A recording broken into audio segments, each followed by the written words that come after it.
stress and fear of their partner hurting or leaving them. When stress and fear are present, cortisol and the chemicals that compose adrenaline, norepinephrine and epinephrine, are released. The result is chronic feelings of anxiety, which lead to feelings of desperation to make things work and an unhinged neediness. These feelings are deactivated or calmed by the pressure being taken off and things returning to some degree of normal. When the target has the reassurance that the relationship will continue, they get a rush of dopamine, which is a feel-good chemical, and oxytocin, which is a chemical that facilitates both attachment and bonding. These extreme ups and downs, coupled with any abandonment issues the target may have, create extreme cravings and dependency. When this manipulationship ends, the target may feel addicted to this abusive person and wonder what is wrong with them for still missing or loving them. Additionally, any relationship that the target has after this that doesn't involve highs and lows can feel numb or flat. If the target is not aware that they were abused, which is often the case if they weren't beaten repeatedly, they may struggle with wondering if the ending of this relationship was their fault, or if they lost their soulmate. And they may worry that they'll never feel this way about anyone again. Because of the intensity of the trauma bonds, the target may also leave this relationship, but then, unbeknownst to them, be primed for abuse if they are still confusing these intense, soul-crushing feelings for love and drawn to new relationships that feel the same. Intermittent reinforcement. There are two main ways that behavior is shaped: through continuous reinforcement or through intermittent reinforcement. Continuous reinforcement is when behavior is reinforced, meaning rewarded or punished, in a continuous or predictable way. For example, if you are toilet training a young child and every time he uses the toilet you lavish praise on him, the child learns to associate that going to the bathroom is a good thing and makes mom or dad happy. You are shaping the child's behavior by continually reinforcing that using the toilet is a good thing. When expectations and outcomes are clearly understood, we know what is expected of us. This level of predictability allows for a feeling of safety and comfort for those on the receiving end of this.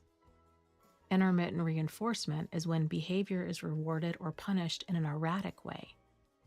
Let's take the same example of toilet training a child.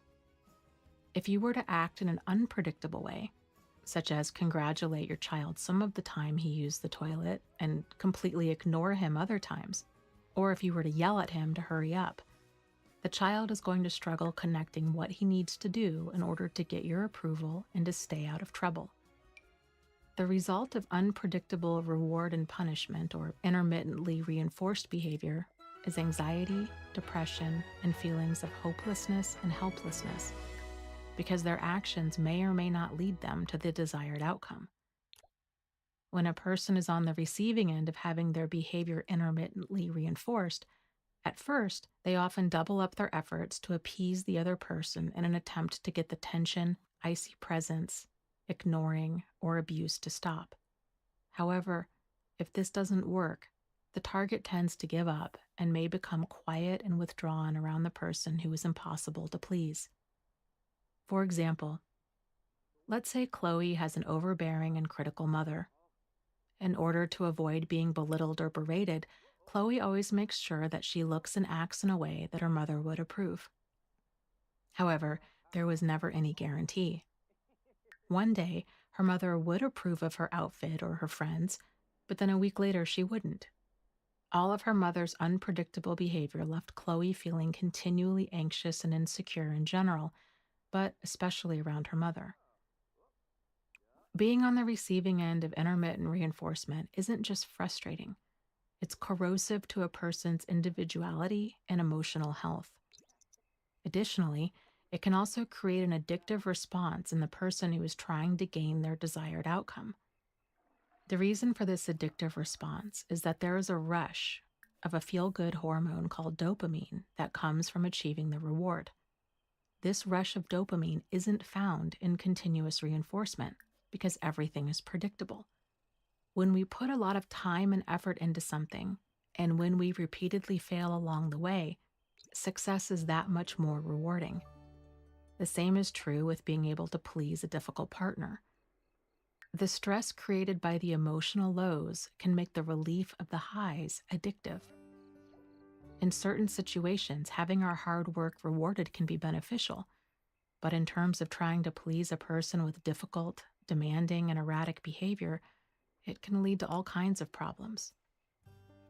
When toxic relationships like this end, the former target is often left feeling like their chemistry with others is flat or completely lacking. This is because healthy relationships are predictable and aren't an emotional roller coaster full of intensity or the hard work required to earn being treated with kindness. If a person has grown up in a home where attention and affection wasn't predictably given, then having to earn it from a partner later on in life might not feel problematic. In fact, it might feel comfortable. In any relationship where love, respect, and good treatment are freely given might feel inauthentic or anxiety-inducing, because if they didn't earn it, then this also means they could easily lose it. Positive reinforcement. Positive reinforcement is a type of continuous reinforcement. When a person acts in a desired way, that behavior is rewarded positively on a reliable basis. For example, a boss who notices when his employees are doing a good job and lets them know how appreciated they are. However, positive reinforcement can be one of the many tools a manipulator uses by rewarding their target in a positive way for their submission. For example, the manipulator may shower the target with attention and affection for doing things their way. The target learns that if they give in, then they'll either avoid being abused or get some crumbs of kindness thrown their way. Negative reinforcement. Negative reinforcement is the other type of continuous reinforcement, as it provides reliable punishment for behavior that is deemed problematic. In the case of abuse, the negative reinforcement may be nagging, yelling, put-downs, the silent treatment, or threatening consequences if the target doesn't behave in a certain way. People reinforced in this way tend to become angry, resentful, ground down, disempowered, develop low self-esteem, and are afraid to try new things or new approaches to a problem. When a person internalizes their mistakes and thinks that they are incompetent or incapable, or is continually unable to get their needs met no matter how hard they try, they develop what's called learned helplessness. They feel they cannot do anything right and have no control to effect change, so they stop trying. They tend to internalize their mistakes and see themselves as deeply flawed instead of seeing a mistake for what it is. Or, if they've been around a manipulator long enough, they might see themselves as bad, wrong, and deeply flawed instead of realizing that this is only the manipulator's pathological view of them and isn't reality. This is often the case with children who grow up being the targets of abuse. Grooming. Grooming is when manipulators shape or groom their target's behavior into what they want. This grooming may be done through acts of kindness or threats of punishment. The manipulator's actions can be done using intermittent, continuous, positive, or negative reinforcement. Or grooming may occur with severe one-time consequences. For example, many child predators groom their targets with gifts, attention, and special treatment that leaves the child feeling as though this predator is a friend.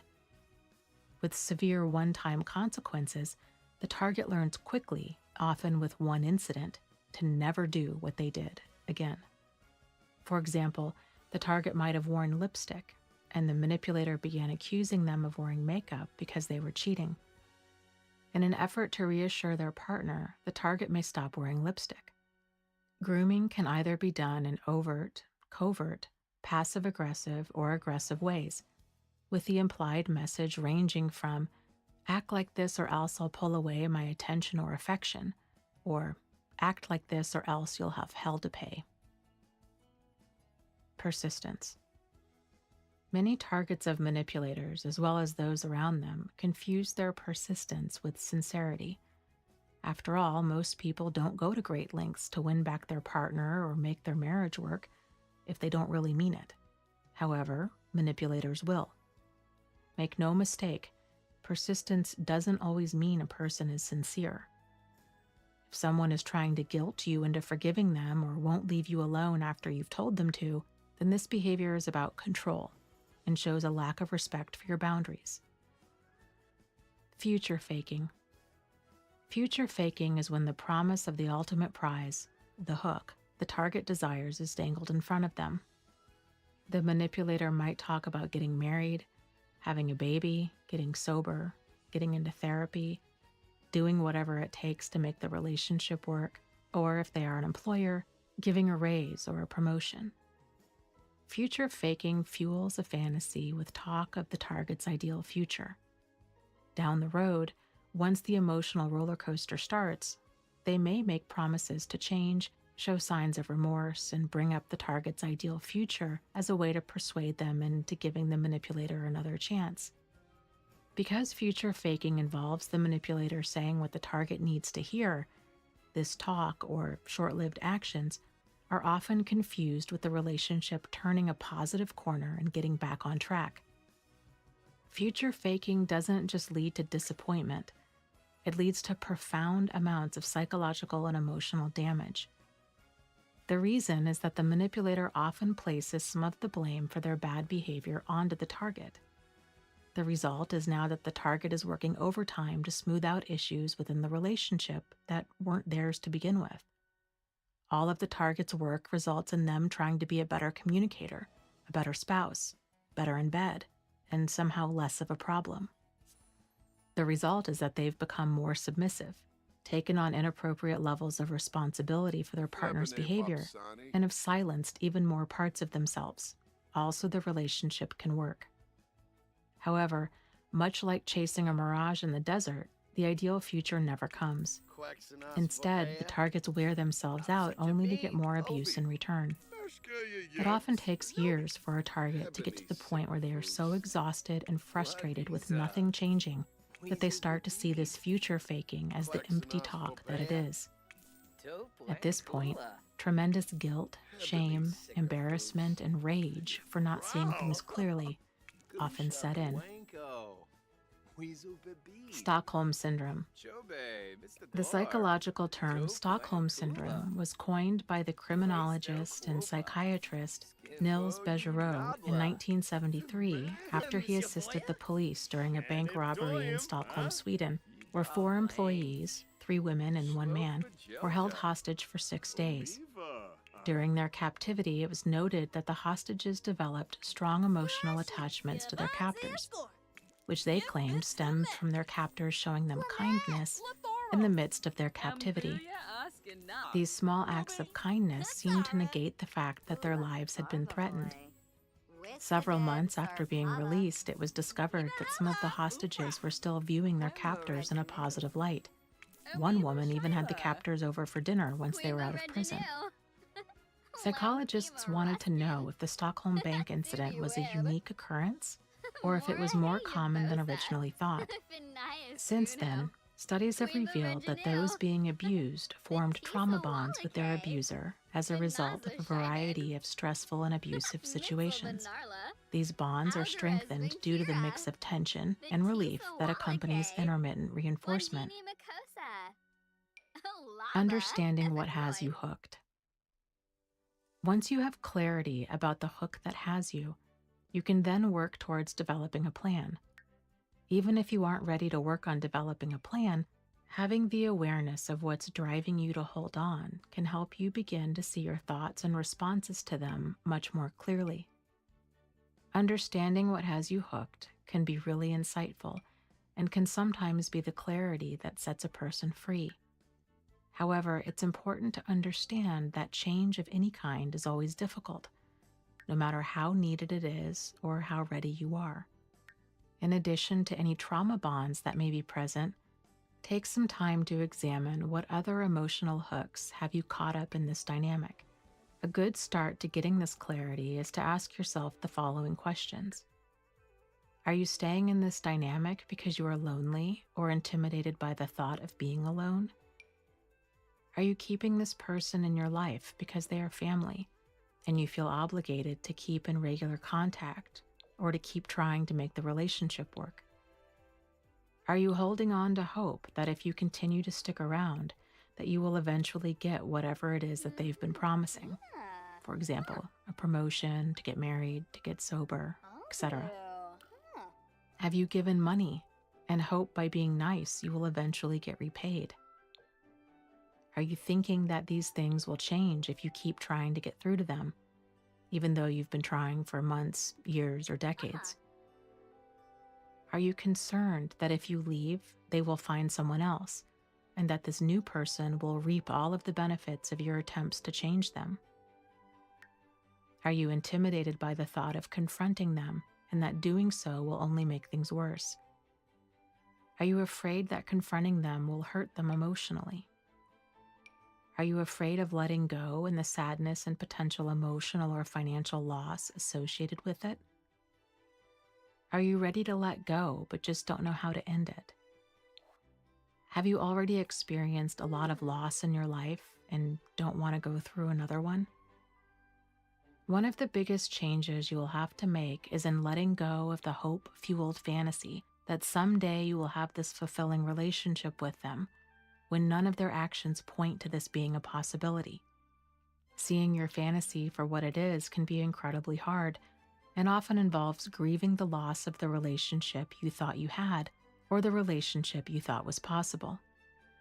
But giving up this fantasy is the beginning of setting yourself free. Chapter 14. The Progression of Manipulation. Manipulation is progressive, corrosive, and the early warning sign of more severe verbal, emotional, psychological, sexual, financial, or spiritual abuse to come. Manipulation, like cancer, can be difficult to see in the early stages. Additionally, with both, there is a progression of symptoms if we know what to look for. The progression of manipulation can be broken down into 10 different stages. Since every manipulator and dynamic are different, the order, degree, and frequency of these stages will vary. The 10 stages are: 1. Confidence is established. 2. An emotional bond is established. 3. The target receives a boundary push. 4. Confusion from the target occurs. 5. An emotional hook is dropped. 6. The target resists. 7. The manipulator applies pressure. 8. The target is threatened. 9. The target complies. 10. The dynamic worsens or it ends. Here are these steps in more detail. 1. Some degree of confidence is established. In order for confidence to be established, some degree of trust must be present. Master manipulators do an excellent job of establishing trust quickly by saying all of the right things and even backing up what they are saying with all of the right actions. Because they are able to act the part long enough for the target's trust to deepen into confidence, targets are quick to gloss over red flags once they do begin to arise. The more confidence that is established, the more damaging and longer lasting the manipulation will be. Many scam artists, child predators, and human traffickers rely heavily on cultivating confidence, both with their target and those around them. 2. An emotional bond is established. Emotional bonds are strengthened by the amount of time the target spends with the manipulator, either in person or online. These bonds are often cultivated through the exchange of personal experiences, spending significant amounts of time together, sexual intimacy, or the manipulator continually reassuring the target that they can be trusted, and for them to share all of their hopes and fears with them. 3. The target receives a boundary push. Manipulators push limits to get what they want or simply because they feel entitled to treat others poorly. A boundary push is some sort of request or action with which the target has an issue. While other people may not know where our boundaries are unless we make them known, the boundary pushes of a manipulator are often inappropriate and cross a line that any reasonable adult would know not to cross. This is where the vast majority of targets get tripped up, especially those who have been in an abusive relationship before. If you struggle with identifying when you are being treated in a way that you don't like, or when someone has crossed your boundary, this is a problem that needs to be addressed. It's really hard to hold the line if you don't know where the line is. If the target gives in to the boundary push, the manipulator has now set the pace, and those boundary pushes will become more frequent and severe. The longer this continues, your wants, needs, thoughts, and opinions will become less of a priority until there is no sense of you left. Even if the initial boundary push starts off small, if left unaddressed, it will grow with time as the manipulator becomes bolder. Some examples of common boundary pushes early on include someone calling you pet names when you've just met them, talking about sex or asking for sexy pictures from you when you hardly know them, making inappropriate requests such as wanting to borrow money, move in, borrow your car, etc., cussing or yelling at you, intimidating behavior of any kind, threats, hints of threats, throwing, punching, or breaking things, wanting to talk or touch you more than you are comfortable with. Number 4, some degree of confusion is experienced by the target. Out of all the signs experienced, confusion is the one that is the most significant if we can take it seriously as the major warning sign that it is. Confusion is often the first sign of a problem. When a person is being manipulated by someone they have a relationship with, they experience confusion and then they rationalize it. The reason for this is that they are experiencing problematic behavior but wish that they weren't. The deeper the relationship, the deeper the denial.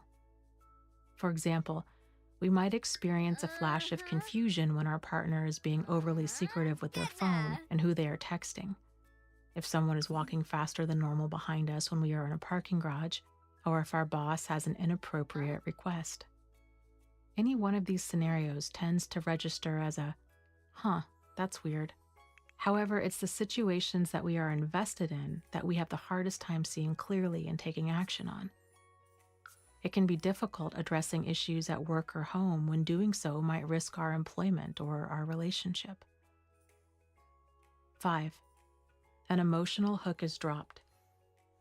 Emotional hooks come in different forms, although most of them involve fear, obligation, guilt, sympathy, hope, or love. And the most effective hooks are directed at a target's vulnerabilities. These hooks might be something that is more concrete and positive, such as a promotion, a promise to get married, to get sober, or to stop being abusive. Or the hook might be sympathy-inducing, which is often the case with various internet scams, or manipulators claim to be ill, suicidal, or helpless without you. If the hook is emotional, it might appeal to the target's low self-esteem, loneliness, or desire to be loved. If the hook involves fear, intimidation may be involved, such as threatening to withhold child support, ruining your career, or hurting someone you care about. Another type of hook that involves fear is if the manipulator threatens to end the relationship if you don't do what they want. Regardless of the emotional hook, the dynamic has now become unequal, and the target is most likely in a scramble to either make things work or get things back to some degree of being tolerable. 6. The target resists. After the boundary is pushed, the target may initially put up a mild protest or avoid the manipulator to keep the situation from escalating. This is frequently the case if the target doesn't like confrontation or only knows how to navigate uncomfortable situations by being nice. When a target is so go with the flow, they don't realize that going along with others in order to get along with them is a problem. It's at this stage where the target's confusion and mental anguish begins to increase. Pressure from the manipulator creates tension, and the target, feeling no choice but to give in, winds up doing so. often mistaking these boundary violations and their subsequent caving in for appropriate compromise that all people make when they are in a committed relationship. If this pressure, tension, and resentment is ongoing, the target will begin to feel that this relationship is difficult and confusing, but may not know why. They may think that they are making a big deal out of nothing. Once the target sees manipulation for what it is, this mindset of compliance will be replaced with resentment and eventually anger at not seeing this clearly before.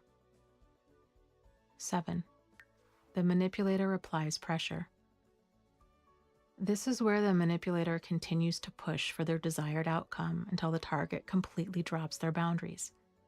At first, it may appear that there is no pressure present and that the manipulator wants to talk over the issue.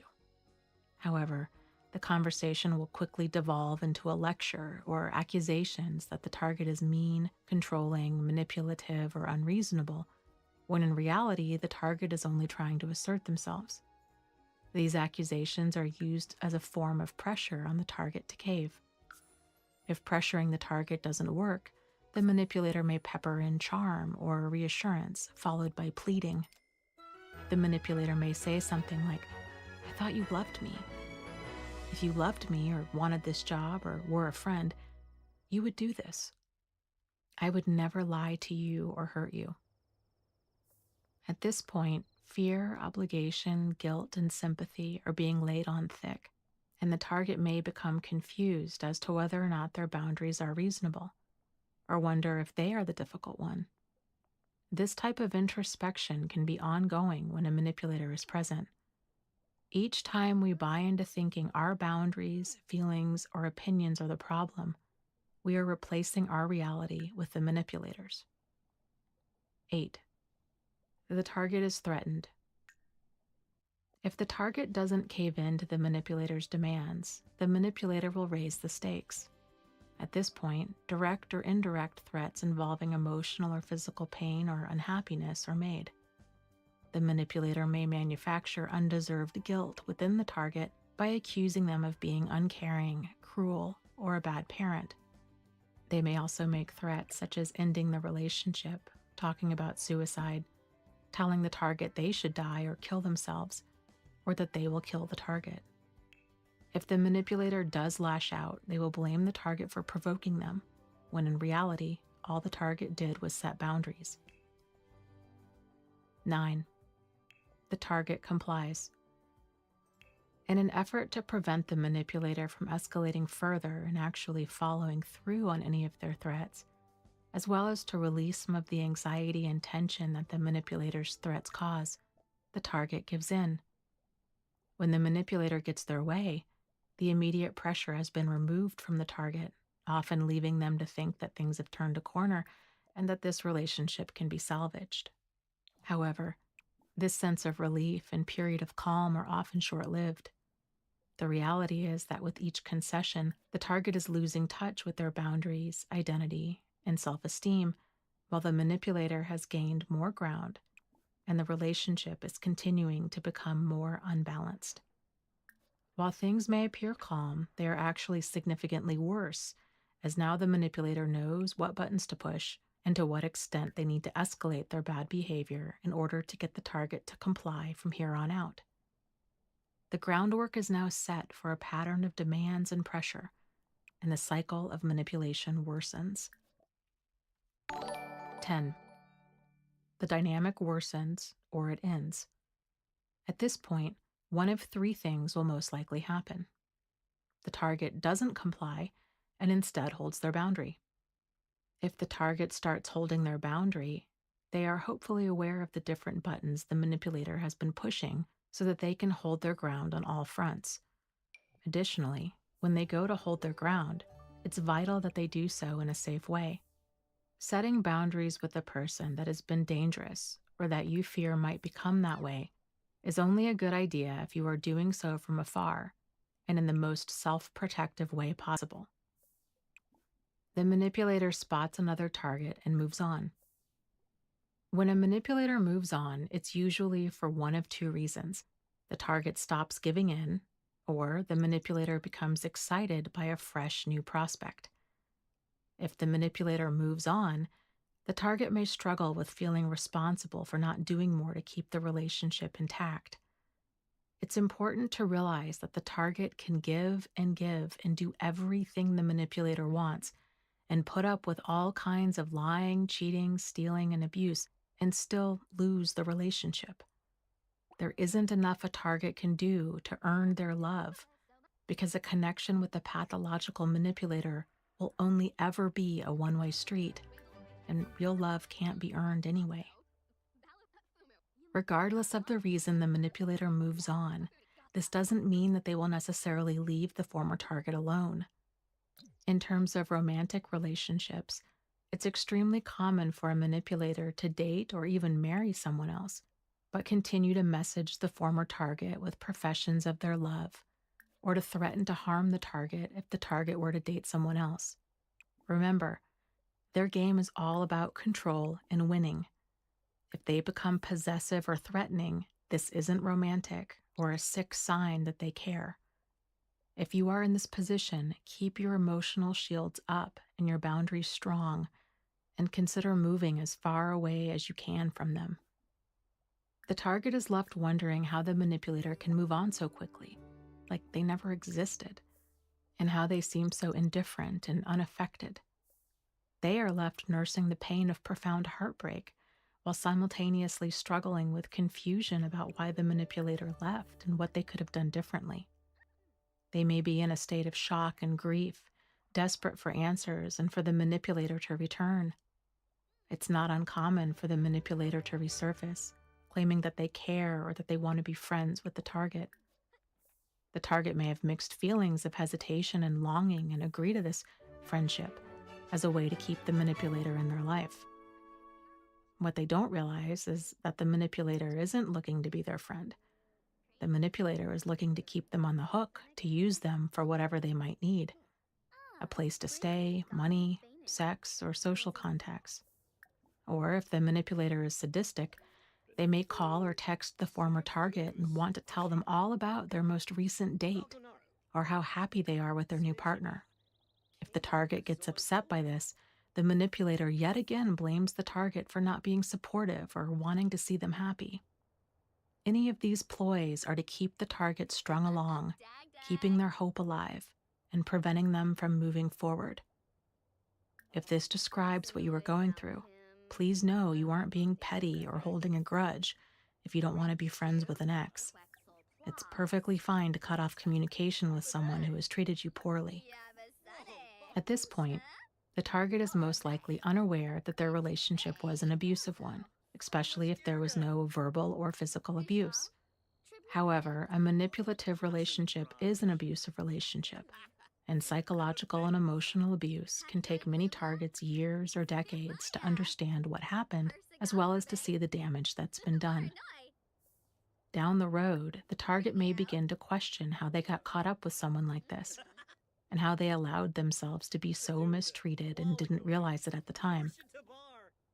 As they are seeking clarity, the target is simultaneously struggling with feeling fearful of how they can keep themselves safe from the manipulator and others in the future. Shame, guilt, embarrassment, distrust of others, and struggling with getting validation or support often follow as they reach out to others for support, and instead get blamed for being manipulated and abused, or are pressured to get over it and move on. This added blame only further serves to create more feelings of embarrassment, shame, and worthlessness. Now the target is even more vulnerable, and the risk of them returning to the manipulator or getting involved with another one is very high. However, it doesn't have to be this way.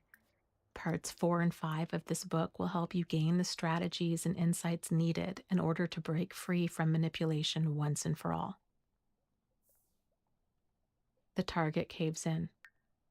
When the target caves in, they usually do so out of hope or fear. They cave in because they want the relationship to continue, or they cave because they are afraid of what will happen if they don't. Regardless of the reason, this dynamic is now at a new low. If the target continues to cave in and stay, they will stay until things become so painful they cannot stay any longer. At this point, It will take every ounce of strength they have to leave the dynamic. If the manipulator still leaves, the target may be so devastated that they end their life.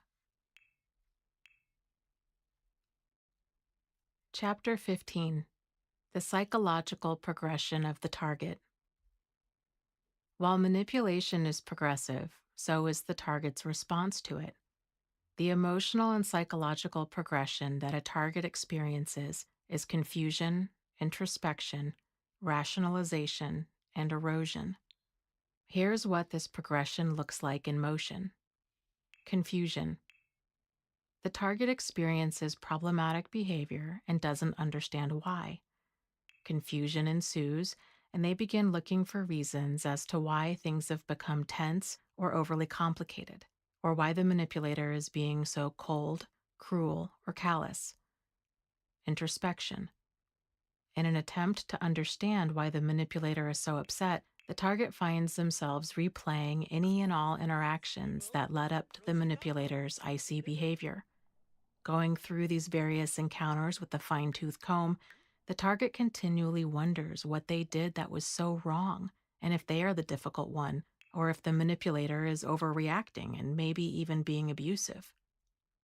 It often takes targets, and most people in general, a very long time before they identify abusive behavior as abuse.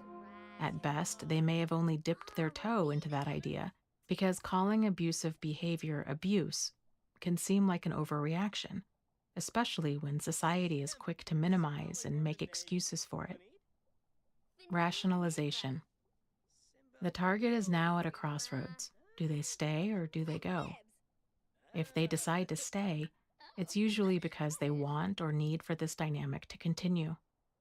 If they do not see this manipulative and crazy-making behavior for what it is, they will begin to justify their mistreatment. The result is that, over time, they are unknowingly replacing their reality and sense of self with the pathologically skewed perceptions of the manipulator.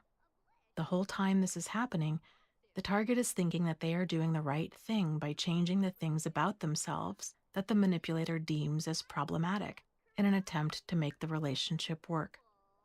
The target rationalizes their mistreatment through minimization, justification, and denial.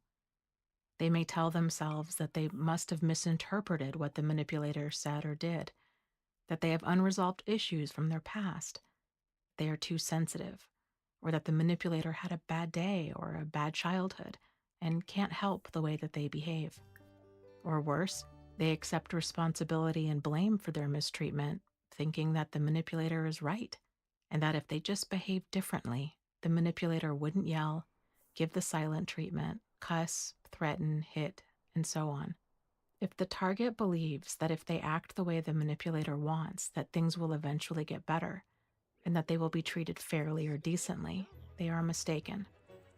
Instead, a complete erosion of who they are is in motion as the manipulator now controls their thoughts, feelings, and behavior. Erosion. The comparison with Alice in Wonderland is often used to describe the upside-down reality that results from being in a relationship with a pathologically manipulative person. It's a lot like how Alice felt at the Mad Hatter's Tea Party with being told that everything she ever knew about herself or the world around her was wrong. What was once up is now down, and what is down is now up. Here are some of the critical pieces of a person's sense of self that are often eroded and how it happens. The ability to identify a problem is diminished because every time the target has a problem with the manipulator's behavior, they are told that they are the one with the problem. Self-esteem is diminished when the abuser continually insults or degrades them, especially if the target comes to believe all of these horrible things about them are true.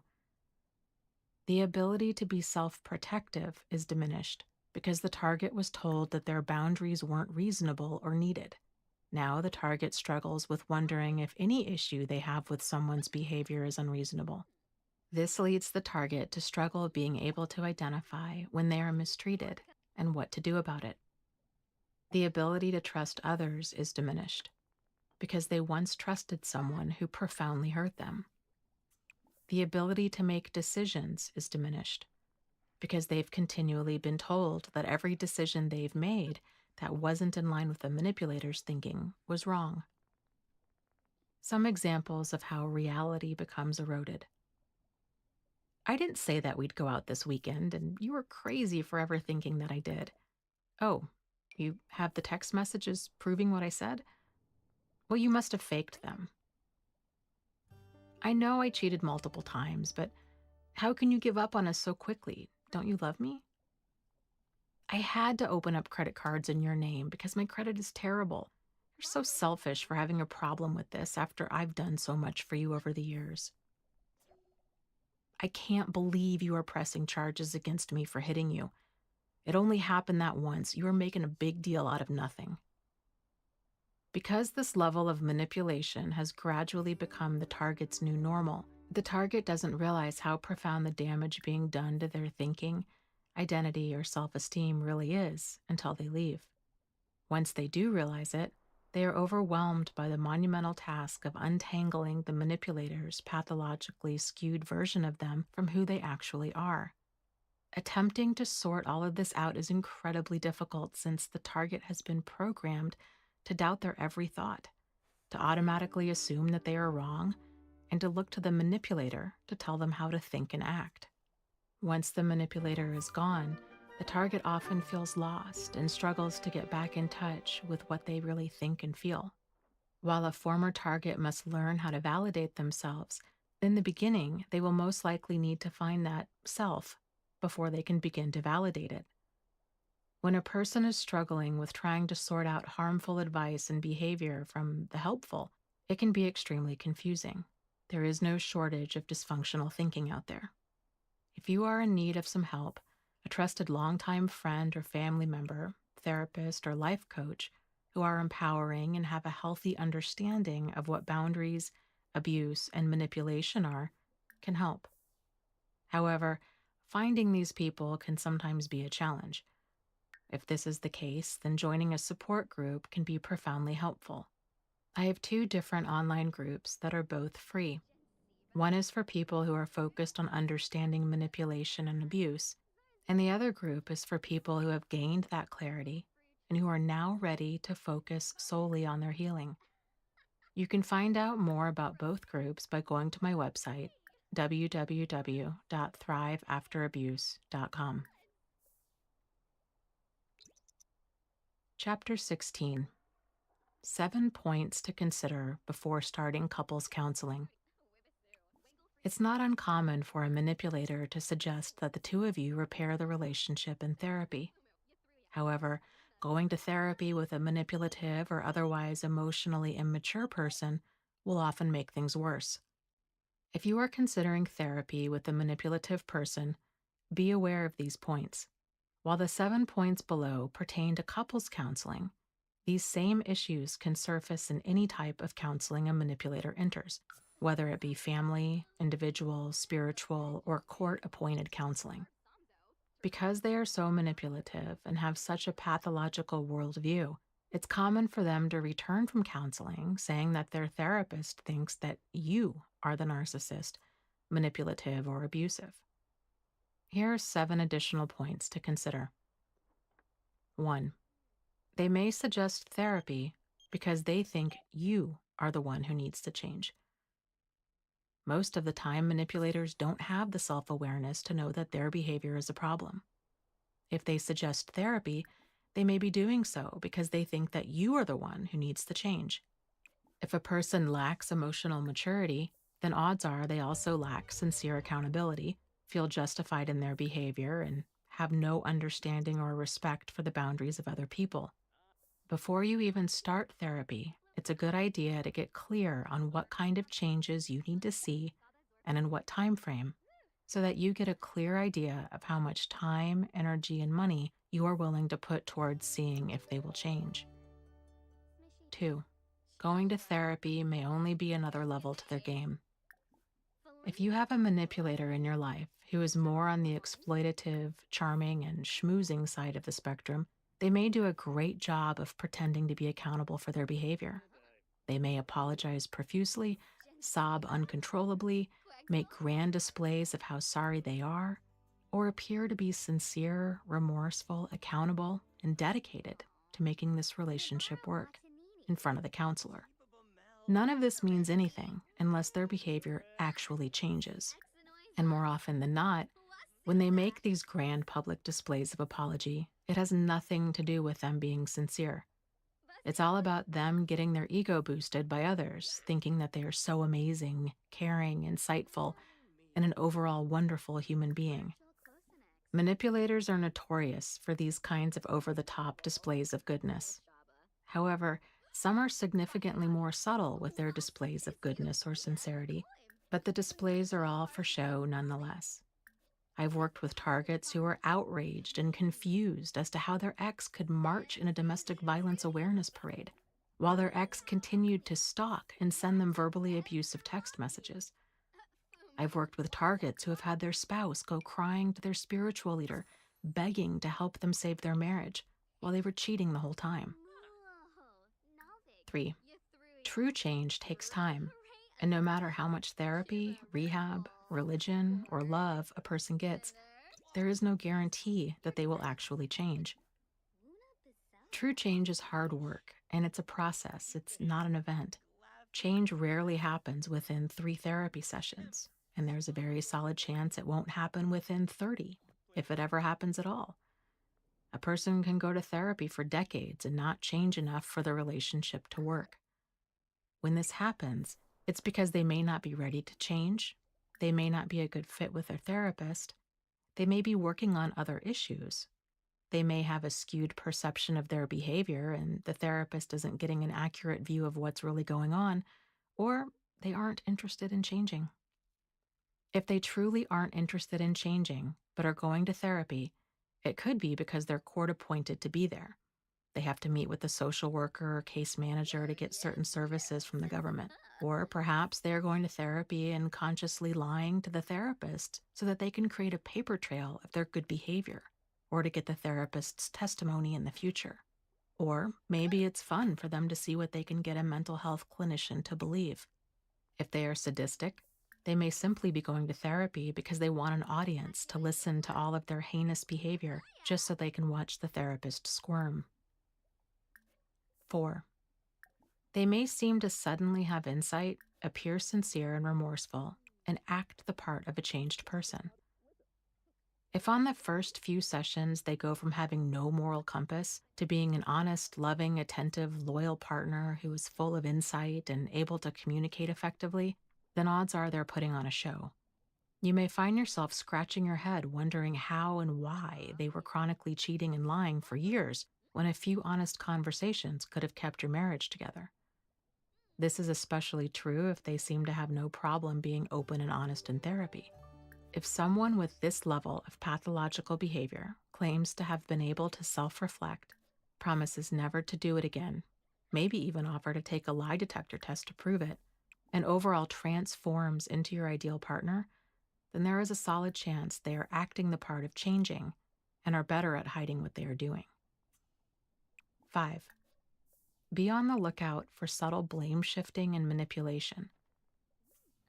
If they seem to be fully accountable for their behavior, but then say that the reason they cheated, lied, hit, or whatnot was because of something you did, then they aren't being accountable for their behavior.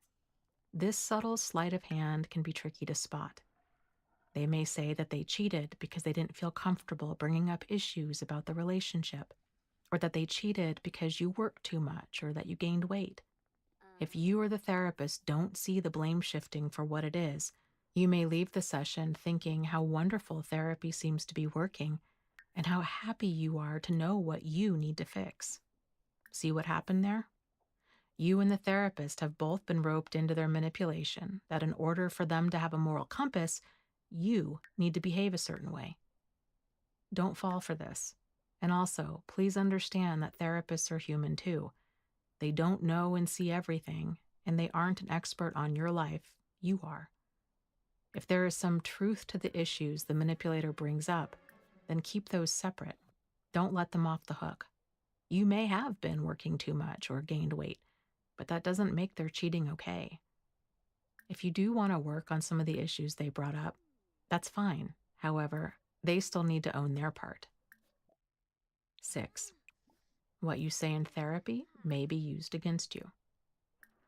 Before you start therapy with them, it's important that some ground rules are established, and that these rules apply to both of you. Some rules to consider would be that what is said in therapy can't be used against the other person, and that no verbal or emotional abuse is to happen during a therapy session.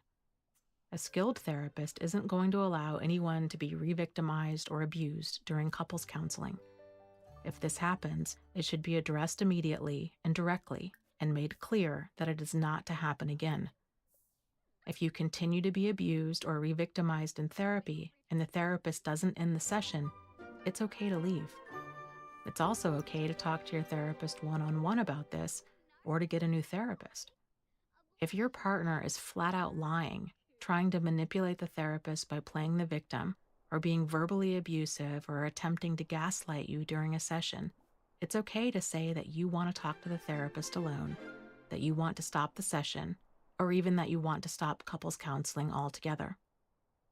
If you get into couples counseling and what you say in there is later used to shame, belittle, or insult you in any way, shape, or form, this is abusive and not okay. Their actions have now made it clear that they are not an emotionally safe person, and you would be wise to go into self-protection mode and not reveal anything deeply personal until they've proven with time and action that they can be trusted. If you want to continue couples therapy, then it would be a good idea to let the therapist know what happened. Because manipulators will most likely spin these rules to make them work best for them, let me clarify a bit. For example, let's say they share during therapy that they had an affair. Once you are made aware of this, you decide you want a divorce. They may claim that you are using what they said against them by wanting a divorce. This is not the case. You are making a self-protective decision based upon information they provided. An example of information being used against the other person would be along the lines of you're saying that your father left when you were a child, and then during your next fight, they bring that information into play, saying that it's no wonder your father left because you are intolerable. Comments like these are designed to cut deep, and that's not okay. Additionally, manipulators may use sensitive information you shared against you and then apologize for doing so. Even if they apologize, that doesn't make their behavior okay, as there is still damage done. This is along the lines of someone saying, "I don't mean to be rude, but," and then ending their statement with a rude comment. Just because they initially said that they didn't mean to be rude doesn't make their rudeness somehow less hurtful or okay. Passive-aggressive digs like this are just as hurtful as aggressive ones and are not okay. 7. Realize that they are not going to give the same account of events as you. No two people recall events in the same way. This is especially true if one of those people continually denies, minimizes, and justifies their behavior.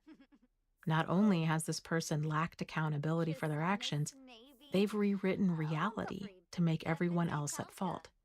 These mental gymnastics are how and why most manipulators don't think that they are being manipulative. Even for the most skilled therapist, it might take a while to see a more accurate picture of what's really going on, if they ever do, especially if the manipulator is an individual therapy and the therapist has no other perspective of events other than what they are being told. Let's say, for example, that they did something you would consider undeniable, such as they hit you and then threw you down a flight of stairs while you were at a shopping mall. You have bruises, broken bones, eyewitnesses, and video footage from the security cameras. You and the 50 people that witnessed this all say that they hit you and threw you down the stairs, and the video footage confirms this. There is still a solid chance that they will deny, minimize, or somehow blame you for this. To see this level of denial can be jaw-dropping. Their account of events might be something along the lines of, "I didn't do it. That wasn't me." Then the camera footage zooms in and confirms it's them. At that point, they might say, "Well, she's making a big deal out of nothing. I never hit her. I hardly touched her." Or, "She intentionally landed really hard against that wall in order to get bruises to make me look bad." And I didn't push her down the stairs. We were arguing, and I got really close to her, and she tripped and fell. Now here's where they finish rewriting reality to make themselves the victim. They'll usually add something like, "She's such a liar and a drama queen. I can't believe I'm going to jail for this. She's ruining my life." This level of denial or minimization is how and why they feel entitled to abuse and even kill their targets. And it's why they have no remorse about doing so. In their mind, they're the victim of you. So when a person with such a warped view of events goes into therapy, don't expect them to say, "I got angry, hit my wife, and then threw her down the stairs. I was upset because she picked out a shirt for me that I didn't like. I realize how overreactive I was, but I didn't see that at the time. Please help me get to the root of my issues so I can treat her with dignity and respect." An abusive person who is denying or minimizing their behavior isn't going to go into therapy and tell this version. In fact, they are most likely so deluded about their behavior that they are completely unaware that this version even exists. Even if they are well aware that they are abusive, they may still blame you simply because they enjoy upsetting you. Or they may seem to fully own their actions and claim that they're sorry and want to change. This is when it's time for you to get clear on where your deal breakers are for this kind of mistreatment. If a person is physically abusive, please know that the odds of their abuse putting you in the hospital or killing you are higher than the odds of them changing. Chapter 17. Can they change? Promises of change. I'm including this chapter on change because if you are like most people out there who think they might have a narcissist, sociopath, or psychopath in their life, you're probably wondering if this relationship can be saved. You may have even asked your therapist or looked online for answers, and probably heard that they don't change. For some people, this is all they need to hear in order to end their relationship and move on. However, for others, this answer only adds to their confusion. For those people, the next question that understandably follows is, well, if they can't change, then how can I be 100% certain that they're a narcissist? The train of logic is they want to make sure that this person in their life is in fact a narcissist before they walk away, and not someone who is only difficult, demanding, selfish, entitled, and lacking in empathy and remorse, and who could potentially change given enough love, understanding, rehab, or religion. They might even come across information or professionals that claim that narcissistic or antisocial personality disorder can be cured, which makes them hold on to hope and stay in potentially dangerous situations. This whole train of thought only gets a person off track and stuck in the mud. The biggest and most helpful question that isn't being asked is why the vast majority of mental health professionals don't think that narcissists can change. Because for most of us, the answer of, "They don't change, just trust me on this," isn't solid enough for us to end a relationship. The stages of change. So how can we tell if a person, narcissist or not, can, will, or has changed? Well, since we can't look into the future, we can't say for certain. However, what we can do is look at behavior through what's known as the trans-theoretical model of change. This model was developed in the late 1970s by two psychologists and is currently used by mental health clinicians today. This model identifies change as having 5 stages: pre-contemplation, contemplation, preparation, action, and maintenance. Originally, the trans-theoretical model was used to describe and understand the process of behavior change with regards to addiction. However, it's a great model that can be applied to any type of behavior that a person wants to start or stop in general. We can use this model to understand where we are in the stages of change, and it allows us to observe someone's behavior and determine where they are in the process of changing as well. If we shift the questions we are asking, we can get the clarity we are seeking. So change the question from, "Can a narcissist change?" to asking yourself, "Are they ready to change?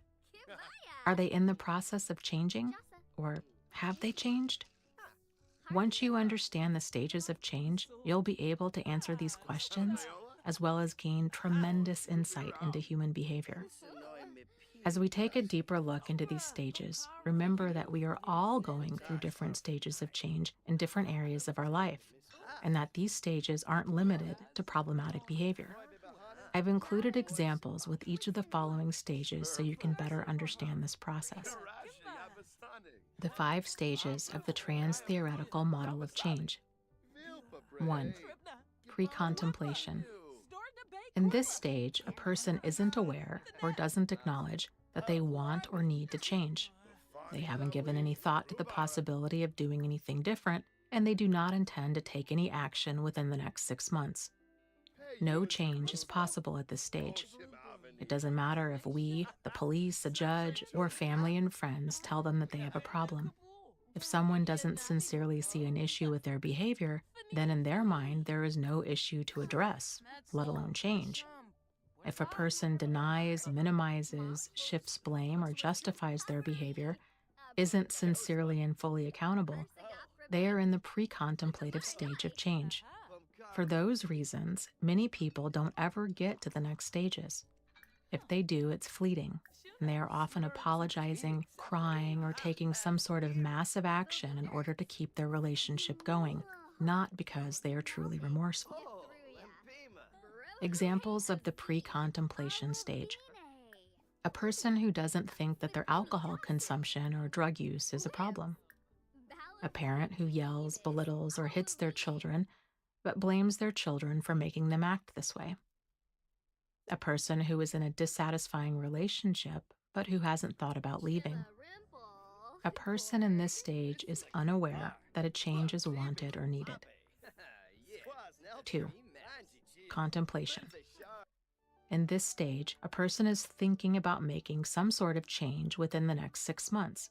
They are weighing the pros and cons about what will be involved if they were to make this change. In order for any of us to even get to the contemplation stage, we have to experience some sort of physical or emotional pain with staying the same. For example, a person who previously thought their alcohol consumption or drug use wasn't a problem gets a DUI, gets banned from their local bar, or their partner leaves them because of their drinking. Now they begin to question if maybe their drinking is an issue and what they can do about it. A person in a relationship with someone who yells and belittles them may begin to think about leaving the relationship when that same someone begins to yell and belittle their child. A person steps on the scale and is shocked by the number, realizes that they need to lose weight, and begins thinking how to go about making this happen. A person in this stage is thinking about making a change. 3. Preparation or determination. In this stage, a person is ready to take action towards changing within the next 30 days. However, keep in mind that planning to change isn't the same thing as a person changing. There is an old Chinese proverb that says, "Talk does not cook rice." This proverb says it all. When a person is in the planning stage, they are beginning to gather information and resources and working out what kind of steps they need to take in order to make this change happen. A solid plan needs to be reasonable, realistic, scheduled, and sustainable. A plan like this includes the elements of who, what, when, where, and how. For example, if I say that I want to get sober, or even that I'm going to go to an Alcoholics Anonymous meeting, then this isn't really a plan. This is just talk. This talk becomes a plan when I pick which meeting I'm going to go to, on which day, at which time. So, for example, I decide I'm going to take a bus to the AA meeting at the YMCA on the corner of Main Street at 6:30 p.m. this Wednesday. Now that's a viable plan because it includes who, what, when, where, and how. However, for a viable plan to actually last, it needs 2 more elements. I need to have a motivating reason as to why I want to change, and the plan has to be different from anything I may have tried and been unsuccessful with before. The desire to change might be sparked by something outside of ourselves, such as the number on a scale or the threat of losing a relationship. While those shock factors might motivate us to get started, the only thing that keeps us going is if our motivation comes from within. Because if we are only getting sober or into shape because of our partner and they leave, well, then so does our motivation. Additionally, trying to use the same plan that didn't work before without examining why it failed does not count as a viable plan. So, if I've taken the bus to the 6:30 p.m. AA meeting at the YMCA before and I couldn't stick with this plan, then I'll need to examine why and do something different for this to have a chance at working. Because if I try the same plan as before without understanding why that plan failed, then I run the risk of that plan not working again. If, upon reflection, I realize that what tripped me up before was that I barely had time to get home from work, change, and grab something to eat before I caught the bus, then maybe picking a meeting at a different time might help. Or, if the issue was that I felt really low on weekends, then maybe going to an additional meeting on the weekend might help. If I try making these changes but am still not successful, then I'll have to keep tweaking my approach until I figure out what works. Maybe that means starting therapy, getting a sponsor, spending time with some friends who don't drink, or maybe it involves a combination of all of the above. You will know what works for you once you start getting some positive results. A person in this stage is planning to make a change. 4. Action. In this stage, a person is actively working towards a change and is getting their desired results. As with learning any new skill, there is a lot of trial and error as we learn what does and doesn't work for us. Lots of plans tend to fizzle out in the action phase because we either get frustrated with riding the learning curve or we lose motivation for some reason. The biggest challenge with this stage is for us to stay motivated. Reminding ourselves of the pain we will experience if we don't change, as well as focusing on the positives our change is bringing, can help keep us going. With a manipulator, you may hear a lot of promises of change. You may even see some action taken. However, this isn't the same thing as a person actually changing.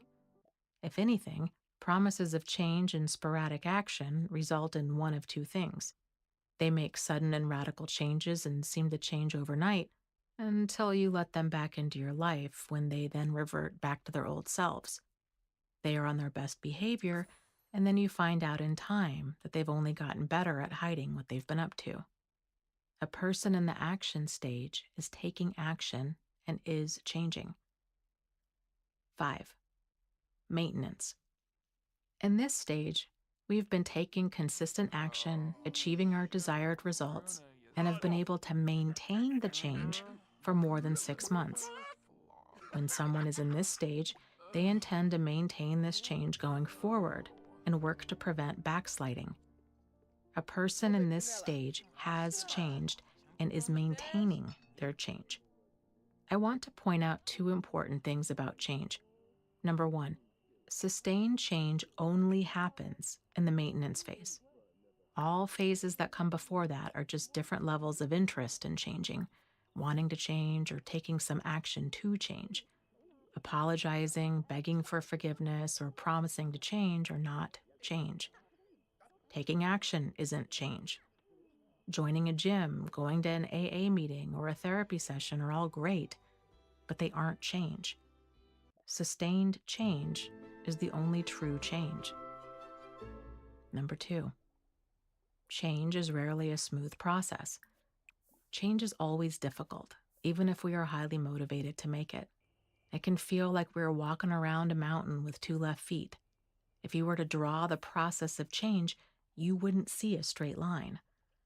A more accurate picture of change would be a series of circles that go around and around: pre-contemplation, contemplation, preparation, action, and even sometimes maintenance.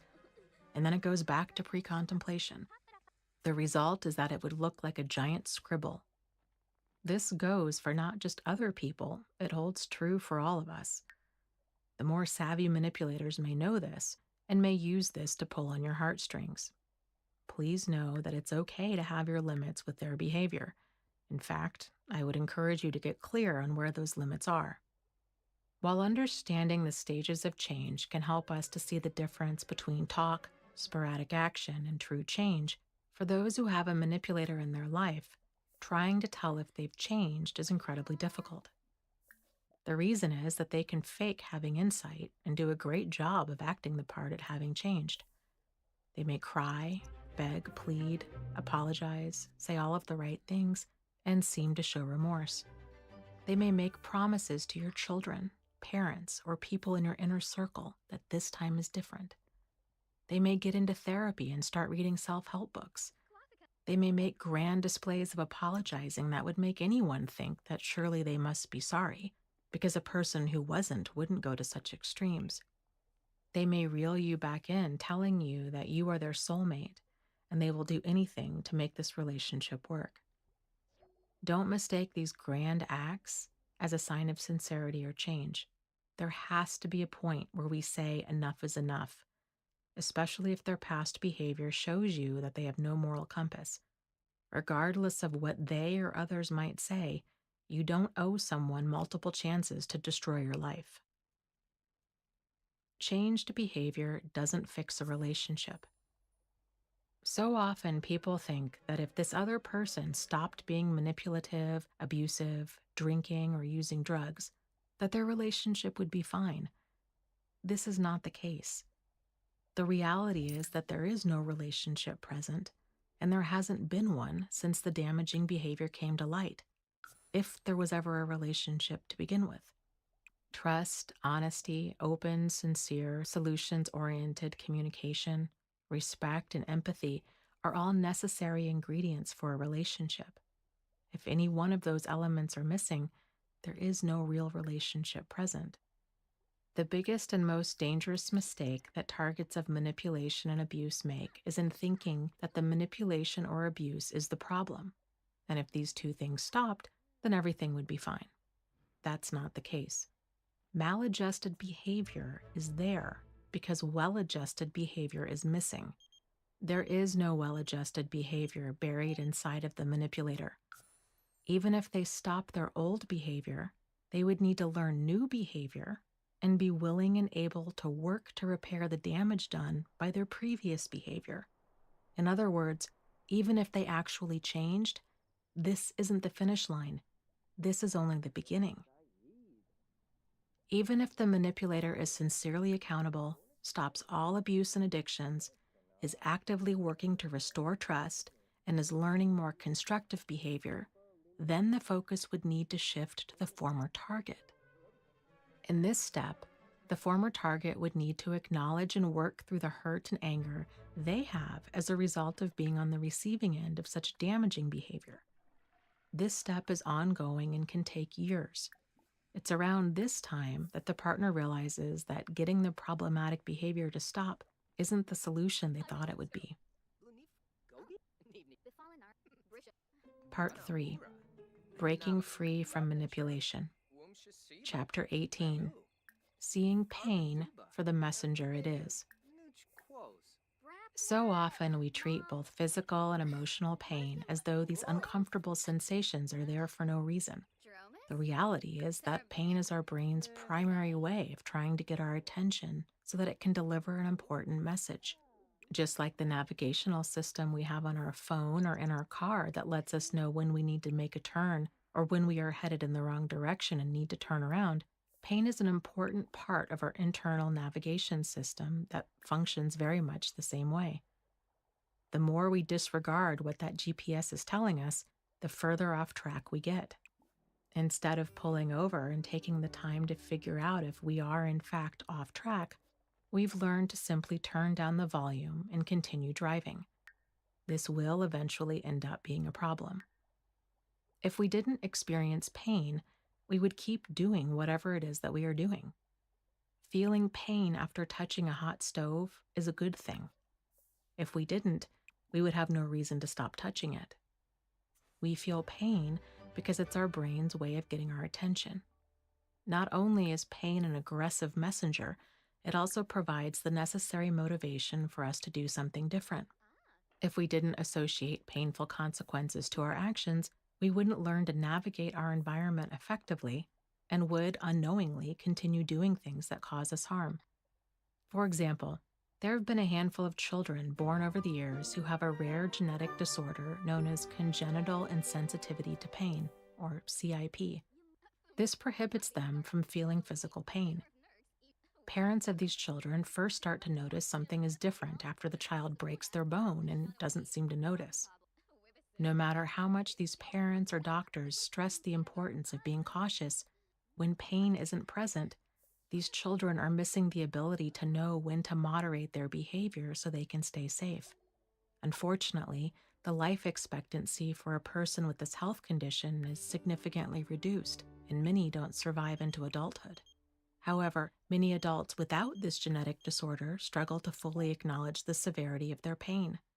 When I was working as a nurse, I was continually surprised by the number of people who would come in to see the doctor because they were in pain, yet when asked when their pain started, what made it worse or better, and what their pain level was on a scale of 0 to 10, 10 being excruciating pain, most people didn't know. Or, if they did know, they might have said that their pain was a 4. However, the fact that their pain was bad enough to come to the emergency department, their blood pressure or pulse were abnormally high, and they were curled into a ball not wanting to move or talk, said otherwise. My theory is that in the best case scenario, this inability to identify pain is due to gender, social, or cultural expectations. By the time we hit puberty, regardless of our gender, most of us learn the lesson that our pain is inconvenient for others, somehow unwarranted or a sign of weakness. However, these social expectations seem to be especially the case for boys and men, where the message is to man up or stop being a sissy. Additionally, children with parents who are authoritative or abusive also received these messages. When a child in this situation would come in, any question I'd ask them about their pain was either intercepted and answered by their parent, or if the child did answer, they'd make eye contact with their parent in order to get their nonverbal approval before answering. For the record, in situations like this, we would try to speak to the child alone, and if there was any concern that the child was being abused, it was reported. I strongly believe toxic gender messages are why boys and men are significantly more hesitant and unable to adequately identify their pain. I would even go so far as to say that I think this is why many men who have the early signs of a heart attack excuse themselves to the bathroom so they can regain their composure, only to never return. Whereas women are more inclined to let others around them know that they're in pain or feel funny. So, if as a society we are so out of touch with distressing physical pain, think about how out of touch we must be with pain that's significantly easier to dismiss, such as emotional pain. Just like with physical pain, we aren't taught to view our emotional pain, or our emotions in general, as the important messengers of information that they are. Instead, we tend to view our emotions as random and unnecessary conveniences that surface for no valid reason, or childish ways of relating to the world that must be replaced with logic and reason. This is a problem. In order for us to stay out of harm's way, we need to be in tune with our emotional pain as much as we need to be with our physical pain. Both types of pain are there to help us navigate life so that we can stay alive. To better illustrate this point, it can help to think of our body as a vehicle and our brain as the computer that runs it. The logical and critical thinking part of our brain functions like a steering wheel. Our emotions of pain and pleasure are similar to a GPS and chime at us when we are on or off track. Our wants and needs motivate us into action, much like a gas pedal, and when we experience confusion, caution, pain, or fear, these sensations function like a brake pedal. And of course, what we put into our vehicle matters as well. If we don't nourish ourselves with the right physical, environmental, and mental fuel, our vehicle doesn't get very far. If any one of these key components is missing, or if we don't use them in combination with each other, we aren't going to get very far, let alone where we want to go. No wonder so many of us are stalled off on the side of the road. The uncomfortable emotions that accompany emotional pain, such as fear, anxiety, anger, sadness, and hatred, are there because they have a message for us. If we think these emotions surface for no reason, then we are missing the larger picture and the lesson that we need to take a different approach. Because we are all busy and have become so accustomed to being in pain, by the time we reach adulthood, we likely aren't even aware that we are in pain and that our lives are severely out of balance. If this imbalance is coming from our inability to know when we need to do more of one thing and less of another, then in order to feel better, we may start taking a wide range of medications to relieve our anxiety or depression. If we are successful at silencing our pain and the message it's trying to send, our brain will come up with another, usually more intense and not so easily avoided, way to get through to us. I don't intend to oversimplify mental or physical health. Sometimes we really do have a chemical imbalance that can only be corrected with medication. Sorting out what health issues are due to genetics, environment, and suppressed emotions can be quite the challenge. While not being able to experience physical pain is dangerous, so is not being able to experience emotional pain for the same reasons. If we don't feel or recognize pain when we should, then we miss out on the message that we need to do something different. It is vital that we feel fear when we perceive danger, anger when we or someone else has been wronged, anxious when we are lacking in stability, sadness when we experience a loss, and empathy when we see another person who is struggling. Without those feelings, we would not only struggle to stay safe and keep our lives in balance, but we would struggle to connect to others. Seeing the manipulator clearly.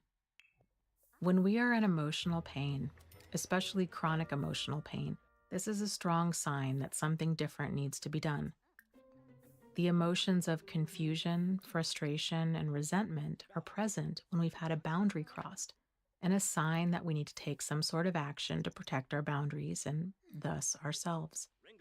If a person's behavior is what's causing us pain, but they don't see a problem with how they treat us, then it's up to us to do something besides trying to cope with being mistreated or hoping that they will change. Even if you feel, or actually are, stuck in a relationship with a manipulative or abusive person due to children, illness, lack of finances, or cultural or religious reasons, it's important to change what you can for now in order to bring as much peace and calm as possible into your life. Even if this means carving out 10 minutes a day to take a hot bath, go for a walk, get to bed a little early, take up a hobby, read before you go to bed, or listen to guided imagery videos. When we need to be the ones to change. In order to better see when it's time for us to do something different, I think it's helpful to look at the dynamic we are all familiar with, Lucy and Charlie Brown. While their dynamic is simplistic with nothing major at stake and a stark contrast to what so many of us have experienced, there is still a lot to be gained from examining what's going on between them. The cycle these two repeat is that Lucy convinces Charlie Brown to kick a football and offers to hold it for him. Charlie Brown wants to play, but is hesitant, as in the past, Lucy has pulled the ball away, causing him to fall and hurt himself. Lucy always reassures him that this time will be different. Then she pulls the ball away at the last minute like she always does, laughing hysterically when Charlie Brown gets hurt. Charlie Brown continues to try and play with Lucy because he keeps hoping this time things will be different and that Lucy will actually hold the ball. Lucy feeds into his hope and promises that it will. But remember that promising to change isn't change. It's just talk. And the only way for Charlie Brown to tell if this time will be different is to see what happens. For him to continue to take this risk, when the risk is that he'll be hurt, is a dangerous way to determine if she's changed. Charlie Brown can't take Lucy's word that this time will be different because she's done nothing but lie about that in the past. And worse, she shows no signs of remorse. She finds his pain funny. The issue here isn't with Charlie Brown's communication. The issue is that unbeknownst to Charlie Brown, they are playing two different games. He wants to play ball, but Lucy wants to play her game of hurt Charlie Brown. Since she doesn't have a problem with her actions, we can safely say that she's in the pre-contemplation stage. We can tell that she's not going to be changing anytime soon, not only because she doesn't think she has a problem, but also because she laughs every time she pulls the ball away and Charlie Brown gets hurt. She enjoys causing him pain. So taking any promises that Lucy makes about holding the ball from this point forward would be a mistake, because she's shown that she isn't trustworthy and is in fact manipulative and sadistic. However, because Charlie Brown is still hoping that he'll get to play ball, he doesn't want to see her behavior as the problem it is. The reason is that if he did, then he'd have to stop trying to play the game he so desperately wants to play. Not realizing he's in denial, he views each encounter they have with unwarranted optimism. If anyone were to suggest to him that he needs to do something different, he will most likely be offended, because Lucy is the one with the hurtful behavior, and so she should be the one to change. He may also think that if he refuses to give her another chance, that he's being judgmental, unforgiving, and lacking in compassion. And others around him, who also have poor boundaries, may tell him the same thing. Charlie Brown is not only in denial, but is also misreading the situation by confusing being judgmental with having a healthy degree of discernment, being unforgiving with having healthy deal breakers, and lacking compassion with his ability to be self-protective. His denial is what keeps driving him to give her another chance, and why he continues to feel angry and get physically hurt each time she pulls away the ball. Because he lacks the realization that they aren't playing the same game, coupled with his lack of deal breakers, he continues to try to make an unworkable situation work, wondering what it will take to get through to her. In order for things to change, he's going to have to stop playing this game with her. Until he can let go of the fantasy that playing ball with Lucy will ever be different from what it repeatedly has been, and sees reality for what it is, he will be continually disappointed and frustrated by the disconnect between his unrealistic expectations for her behavior and what her behavior really is. Chapter 19. Getting a Game Plan. The idea of developing a game plan may feel overwhelming, as there are quite a few things to consider. However, it won't always feel this way. I like to think of it as learning to drive a car that has a manual transmission. At first, there's a lot to learn and to keep in mind at all times. We have to find the balance between the clutch and the gas, know when to upshift and downshift, learn how to stop without stalling, avoid popping the clutch, prevent rolling backwards when you are stopped on a hill, and remember to put on the emergency brake. With time and practice, we eventually get these skills down. Believing in yourself, sticking with it, as well as learning to handle feelings of frustration, ineptitude, and discouragement are all part of the process. If you keep at it, a day will come when you realize you aren't nervous and you can drive with ease. You've got these skills down pat, and you don't even have to consciously think about what needs to be done. It's second nature. You may not even realize just how far you've come until you see someone else struggling to learn how to drive a stick shift. Practicing your game plan for how you respond to a manipulator is very much the same way. In time, you will get to the place where responding to them isn't so intimidating or exhausting, and you'll find it hard to remember how and why you interacted with them any differently.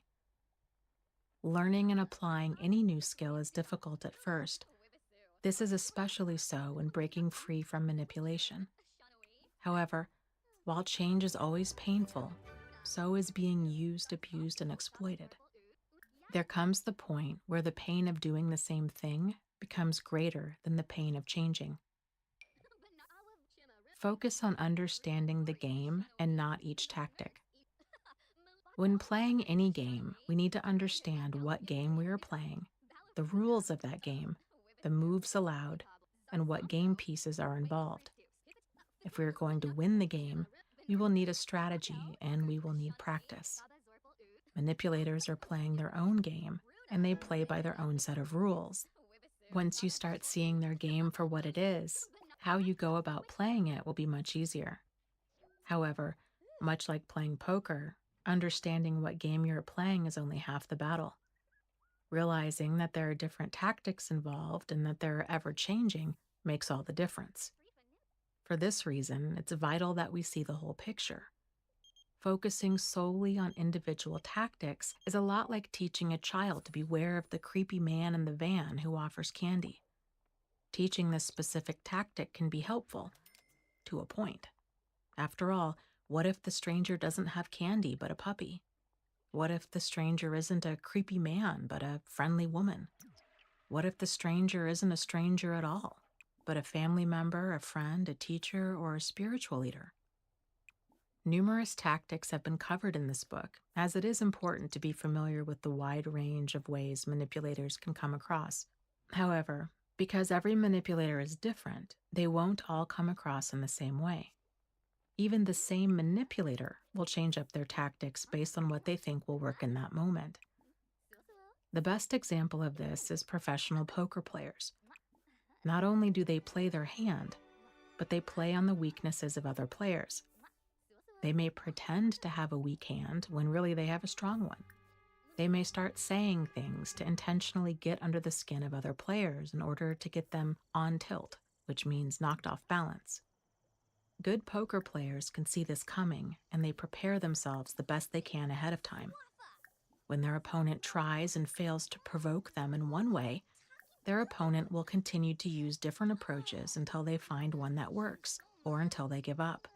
And much like the poker player on the receiving end of this, we too must try to stay as cool, calm, and collected as possible in order to avoid being pushed into becoming reactive. The 7-point plan to changing the game.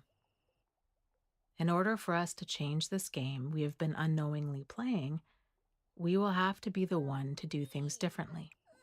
Waiting for the manipulator to change or attempting to cope with their problematic behavior aren't solid strategies. The 7 points that any solid game plan must include are: 1. Understand the game.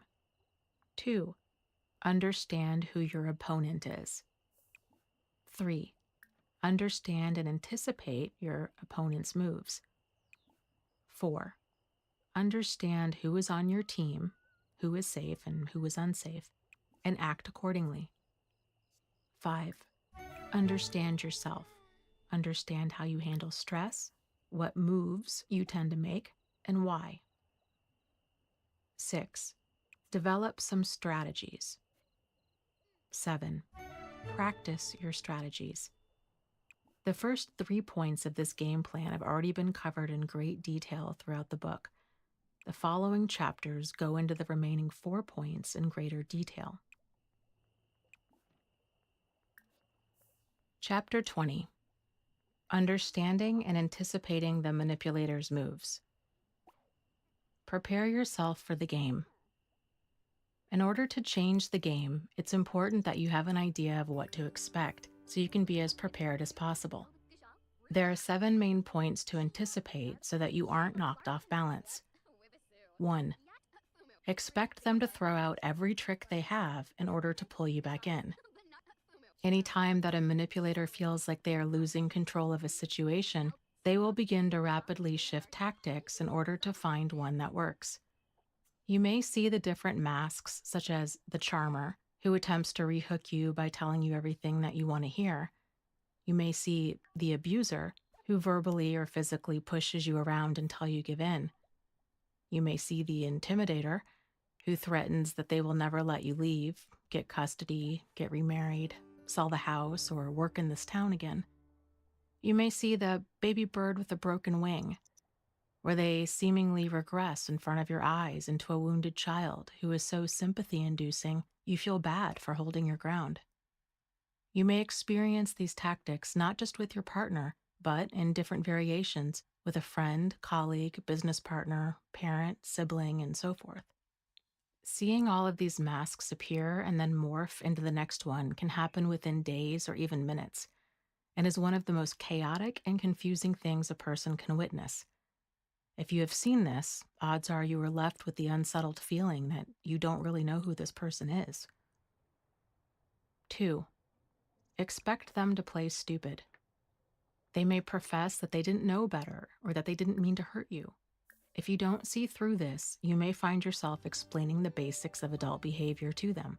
If you find yourself explaining things like what it means to be nice, what flirting is, how lies, deception, and betrayal hurt and break trust, or how them yelling, hitting, cussing, or otherwise throwing an adult temper tantrum is not okay, there is a problem. Mature adults do not need these things explained to them, and if they do, they have issues too deep for any basic explanations to solve. 3. Expect them to rapidly push as many of your buttons as possible. They may go from yelling to crying to begging to showing up at your doorstep to sending you dozens of emails or text messages to blocking you on social media to promising to change to threatening to sending you flowers to name calling to calling you their soulmate and to telling you that they never cared about you. It's a wild roller coaster to be on the receiving end of something like this. If they are persistent in telling you everything you want to hear, send you multiple text messages, and call you from different numbers after you've blocked them, don't mistake their determination and emotional intensity for sincerity. It's not. It's controlling and obsessive behavior and has everything to do with them winning and sucking you back into the cycle of abuse. 4. Expect them to rewrite reality in order to make themselves the victim or the hero. Manipulators will often try to elicit pity from their target and those around their target by talking about their painful childhoods, struggles with addiction, issues with work, family, or children, or how hard they've tried in this relationship and how horrible you are to them. They will even try to make you and those around you think that you are responsible or responsible for fixing these problems. They may also make themselves into the hero. This is done in two main ways: glossing over anything hurtful they've done, or flat out lying about good things they did that never happened. When a person is being manipulative, they aren't being accountable for their behavior. If they aren't owning what they did, then it makes it a lot easier to deny what they've done. This is how reality gets rewritten. When manipulators gloss over hurtful things they've done, they are now able to focus on how the target wasn't sufficiently grateful for all of the ways they were good to them. The result is a dramatically skewed version of reality. For example, you may have filed for divorce because they were controlling, cheating, intimidating, verbally abusive, and/or spending large sums of money without telling you. However, to listen to them tell it, they may say that they never hit you or the children and that they helped take care of you while you were recovering from cancer. While these things might be true, it doesn't mean that their hurtful behavior wasn't the major problem that it was. When a manipulator flat out lies about their good deeds, what they say they did may not even be close to being true. Much like a child, some manipulators truly live in the reality of their own making. They may tell others that they paid for the children's tuition, went to every soccer match your child played, or helped you pay off your credit card debt. This can be infuriating when the reality is your child had a scholarship, the manipulator never once attended a soccer game, and you helped them pay off their credit card debt. What's even more wild is that they can say these things with such emotion and conviction that it seems they actually believe their own lies. 5. Expect them to launch a smear campaign against you. A smear campaign is a method of damage control that manipulators implement when they are concerned about being caught. However, some manipulators are so deeply dysfunctional, they minimize all of their bad behavior and truly feel that anyone who tries to set boundaries with them is cruel and unreasonable. Regardless, a smear campaign involves them making you look like the problem and themselves look like the victim. In terms of romantic relationships, the more intentional manipulators out there often begin a smear campaign on their current partner before their relationship is over. Once this relationship ends, which is usually sudden and for no seemingly good reason, the now former target is left reeling from being discarded in such a cold and calloused way. This pain is devastating enough, but the pain of finding out that they've been replaced in lightning-fast speed with a new romantic interest that the manipulator seems so happy with makes an already devastating situation almost unbearable. and it reinforces the target's deepest fears that there was something profoundly wrong with them. This pain grows when they find out that the manipulator is also spreading flat-out lies about them, and people the target thought were friends or were in their corner now believe, support, or want to stay friends with the manipulator. A common smear campaign involves portraying the former target as some form of crazy, bipolar, addict, alcoholic, unstable, and/or bad parent. They will then create a series of lies, exaggerations, half-truths, suspicions, and false allegations about the target's behavior that serve to undermine the target's credibility. The target often has no idea that a smear campaign has been launched until they begin to experience rude or unusual behavior from others, even friends, family, and their therapists. The people who defend the manipulator and seek to attack the target are referred to as flying monkeys. Any manipulator, be they a parent, friend, colleague, and so forth, can orchestrate a smear campaign. The end result for the target can be tremendous amounts of emotional, financial, and social damage. 6. Expect them to send their flying monkeys after you. The term flying monkeys was adopted from the movie The Wizard of Oz to describe those that the manipulator sends out to attack the target. In any other circumstance, these flying monkeys may be nice and decent people. However, they've been convinced through either the delusional reality of the manipulator or the smear campaign that's been launched that the manipulator is the victim. The manipulator does this by either leaving out everything they've done wrong, greatly minimizing it, or rewriting reality to such an extreme that they claim everything hurtful they did to the target is something the target did to them. The flying monkeys will respond based on the seeds the manipulator has planted. They may bully, taunt, insult, and further break down the target. If the flying monkeys are those who know both the target and the manipulator, such as friends, family, their children, they may become spiteful or pressure the target to give the manipulator another chance. Flying monkeys may initially come into the target's life claiming that they want to be friends or that they care. They may attempt to enter the target's life pretending to be friendly, but their real intention is to get information out of the target. If this happens, it's vital that you do not open up to people who haven't proven themselves to be on your side and be emotionally safe. The only way to discern who is emotionally safe and who isn't is by observing their behavior over time. If they are hurtful to you in any way, such as gossiping, teasing you about sensitive issues, sharing what you've told them in confidence, or treating you with disdain, contempt, or hostility, then they are not emotionally safe. It's especially important not to open up to anyone who is friends with the manipulator. If you are online and get friend requests from strangers or from those who know the manipulator, you would be wise to decline them. You don't need to figure out what their intentions are. All you need to focus on is that you don't know them, and the odds that they will bring chaos into your life are high. Make it a point from here on out to only keep people with whom you feel safe around in your inner circle.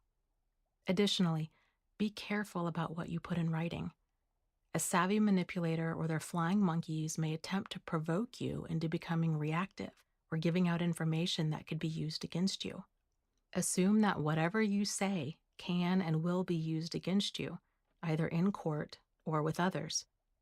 If you are being watched online or fear that you might, it is a good idea to create new social media accounts to restore some degree of peace and calm back into your life. 7. Expect that they will hoover. There's a term called hoovering that's used to describe when a manipulator attempts to reopen contact with the target with the intention of either sucking them back in or sucking them in long enough so that the manipulator can get a few hateful comments in before they leave again. Many targets live in some degree of fear that the manipulator they've cut contact with will resurface down the road. I've found that a great way to disable this fear is to lean into it. So, expect to hear from them again at some point in the future. This doesn't mean that you have to live in a state of continual hypervigilance. What it does mean is now that you have anticipated hearing from them again, you can formulate a plan as to how you will respond if this were to happen. I encourage you to keep your emotional shields up if they do contact you. In order to stay strong and hold your boundary, it can help to write out a list of reasons why you cut contact with them in the first place. If you find yourself tempted to contact them or to respond to any contact they make, read your list. Chapter 21. Know who is really on your team. People who are on your team are supportive of you with both their words and actions. They don't provoke you, stir the pot, seek to agitate, abuse you, or cause chaos. If you have people in your life who are in support of the manipulator, regardless of whether they are family, friends, your children, or your therapist, you would be wise to be careful of what you say around them. There's a solid chance that what you say will either be intentionally used against you in some way or unintentionally used to re-victimize you if they begin to justify the actions of the manipulator. One of the most hurtful parts of a manipulative relationship is all of the collateral damage that's done. This will most likely mean either reducing contact with these people, limiting the topics of conversation, or cutting contact with them altogether. It's very rare that a person only needs to get the manipulator out of their life. Usually, radical changes are required across the board. Many targets come to realize that they will need to cut or greatly reduce contact with those who don't fully support them. If this describes your situation, please know that you aren't overreacting or being too sensitive. Oftentimes, we need distance from all the dysfunction in order to keep ourselves emotionally safe and to heal. When a loved one stays friends with someone who has hurt you, for example, views the manipulation and abuse that was present in your relationship as nothing more than relationship issues, it's normal and appropriate to be upset by this. If you are someone who is reading this book in an attempt to better understand what a loved one is going through, please know that continuing to stay neutral about what happened or continuing to be friendly with someone who has mistreated a loved one isn't an act of compassion or maturity. It's invalidating and re-victimizing. After leaving a manipulative relationship, it helps to start looking at people in your inner circle through a different lens. Before, you may have viewed them in terms of the relationship label. They were your sibling, friend, parent, and so on. However, now it's important to view them in terms of who isn't emotionally safe to open up to and who is, and to what degree. It doesn't matter if they are your brother, mother, best friend, or spiritual advisor. Anyone who is on the side of the manipulator or who is staying neutral by not choosing sides is not emotionally safe, and the odds that they will share your information with the manipulator is very high. I've seen numerous targets over the years be put in harm's way after they've gone to great lengths to escape a manipulator. A primary way this happens is that the target frequently has those in their inner circle who don't understand manipulation or abuse, or how seemingly sincere and persuasive the manipulator can be. What ends up happening is that these often well-intended people let the manipulator know where the target is or how to contact the target because they thought the manipulator had changed. They may think the issue is in the distant past and therefore should no longer be a threat. They feel sorry for the manipulator, or they believe that the target or their children should have a relationship with the manipulator because the manipulator is their parent or some other family member. If you have moved because you are concerned that you might be in danger, it's important to not give out your address to anyone, at least for the first few years. Instead, it's a good idea to get a P.O. box. Some places won't allow you to use a P.O. box for your address. For these places, you can use the address of the post office instead. What I do when someone asks me for my address is that I give them the physical address of the post office along with my P.O. box number in this format: 144 West Ash Street, number 464. Notice that I don't have the words P.O. box anywhere in that address. The reason being is that I found that if I give them the address and use the words P.O. box, they are much more inclined to push back and ask for a different address. If I phrase the same address with the street and number, it sounds like an apartment and I don't get the pushback. If someone has an issue with that, and sometimes companies do, Reiterate that this is the only address you have. People who are on your team have your best interest in mind at all times, not just when you are around or when they want something. They may be friendly, listen, and act sympathetically. But if they periodically knock you down, say hurtful things to you or to others about you, then they can't be completely trusted. Those who have never experienced such malicious manipulation or abuse will have a difficult time understanding the lengths you are going to in order to protect yourself. And those who do believe you, but continue to stir the pot by keeping you updated on all of the great things that are happening in the manipulator's life, are being insensitive and hurtful. If you've asserted yourself and told them that you don't want to hear anything about the manipulator and they continue to disregard your requests, then they aren't respecting your boundaries and they aren't a friend. When targets realize they need to start pruning back who is in their inner circle, they often experience a mix of sadness, anxiety, grief, and fear of isolation. This is normal. After all, this is a lot of loss, and it's painful to realize that who you thought was supportive may not be. I often hear from others that if they got rid of all of the problematic people in their lives, there would be no one left. Let me be clear. If the only people you have in your life are problematic, there's no real support there anyway. Believing otherwise is only a false sense of abundance and security. It's like having a refrigerator full of rotten food, trying to convince yourself that you have enough to eat. The good news is that once you get honest about who is and isn't on your team, you can start cultivating new and more supportive friendships. Well-intended bad advice. You may be unintentionally re-victimized by those in your inner circle through well-intended bad advice. This is a problem I've touched on in other parts of the book, but will detail here. I go into even more depth on different types of well-intended bad advice in my book, Out of the Fog. What makes this advice so damaging is that it's missing the context of healthy boundaries and consequently runs the risk of being dysfunctional, but is passed along as not only truth, but as a healthy way to think and act. If you encounter well-intended bad advice, you may feel confused and upset, but you might not be able to pinpoint why. If you do know why, you may struggle with doubting your boundaries. There is no shortage of well-intended bad advice out there, and it's important that you can see it for what it is so that it doesn't derail you. Listed below are 5 of the most common and damaging pieces of well-intended bad advice that targets and former targets tend to encounter.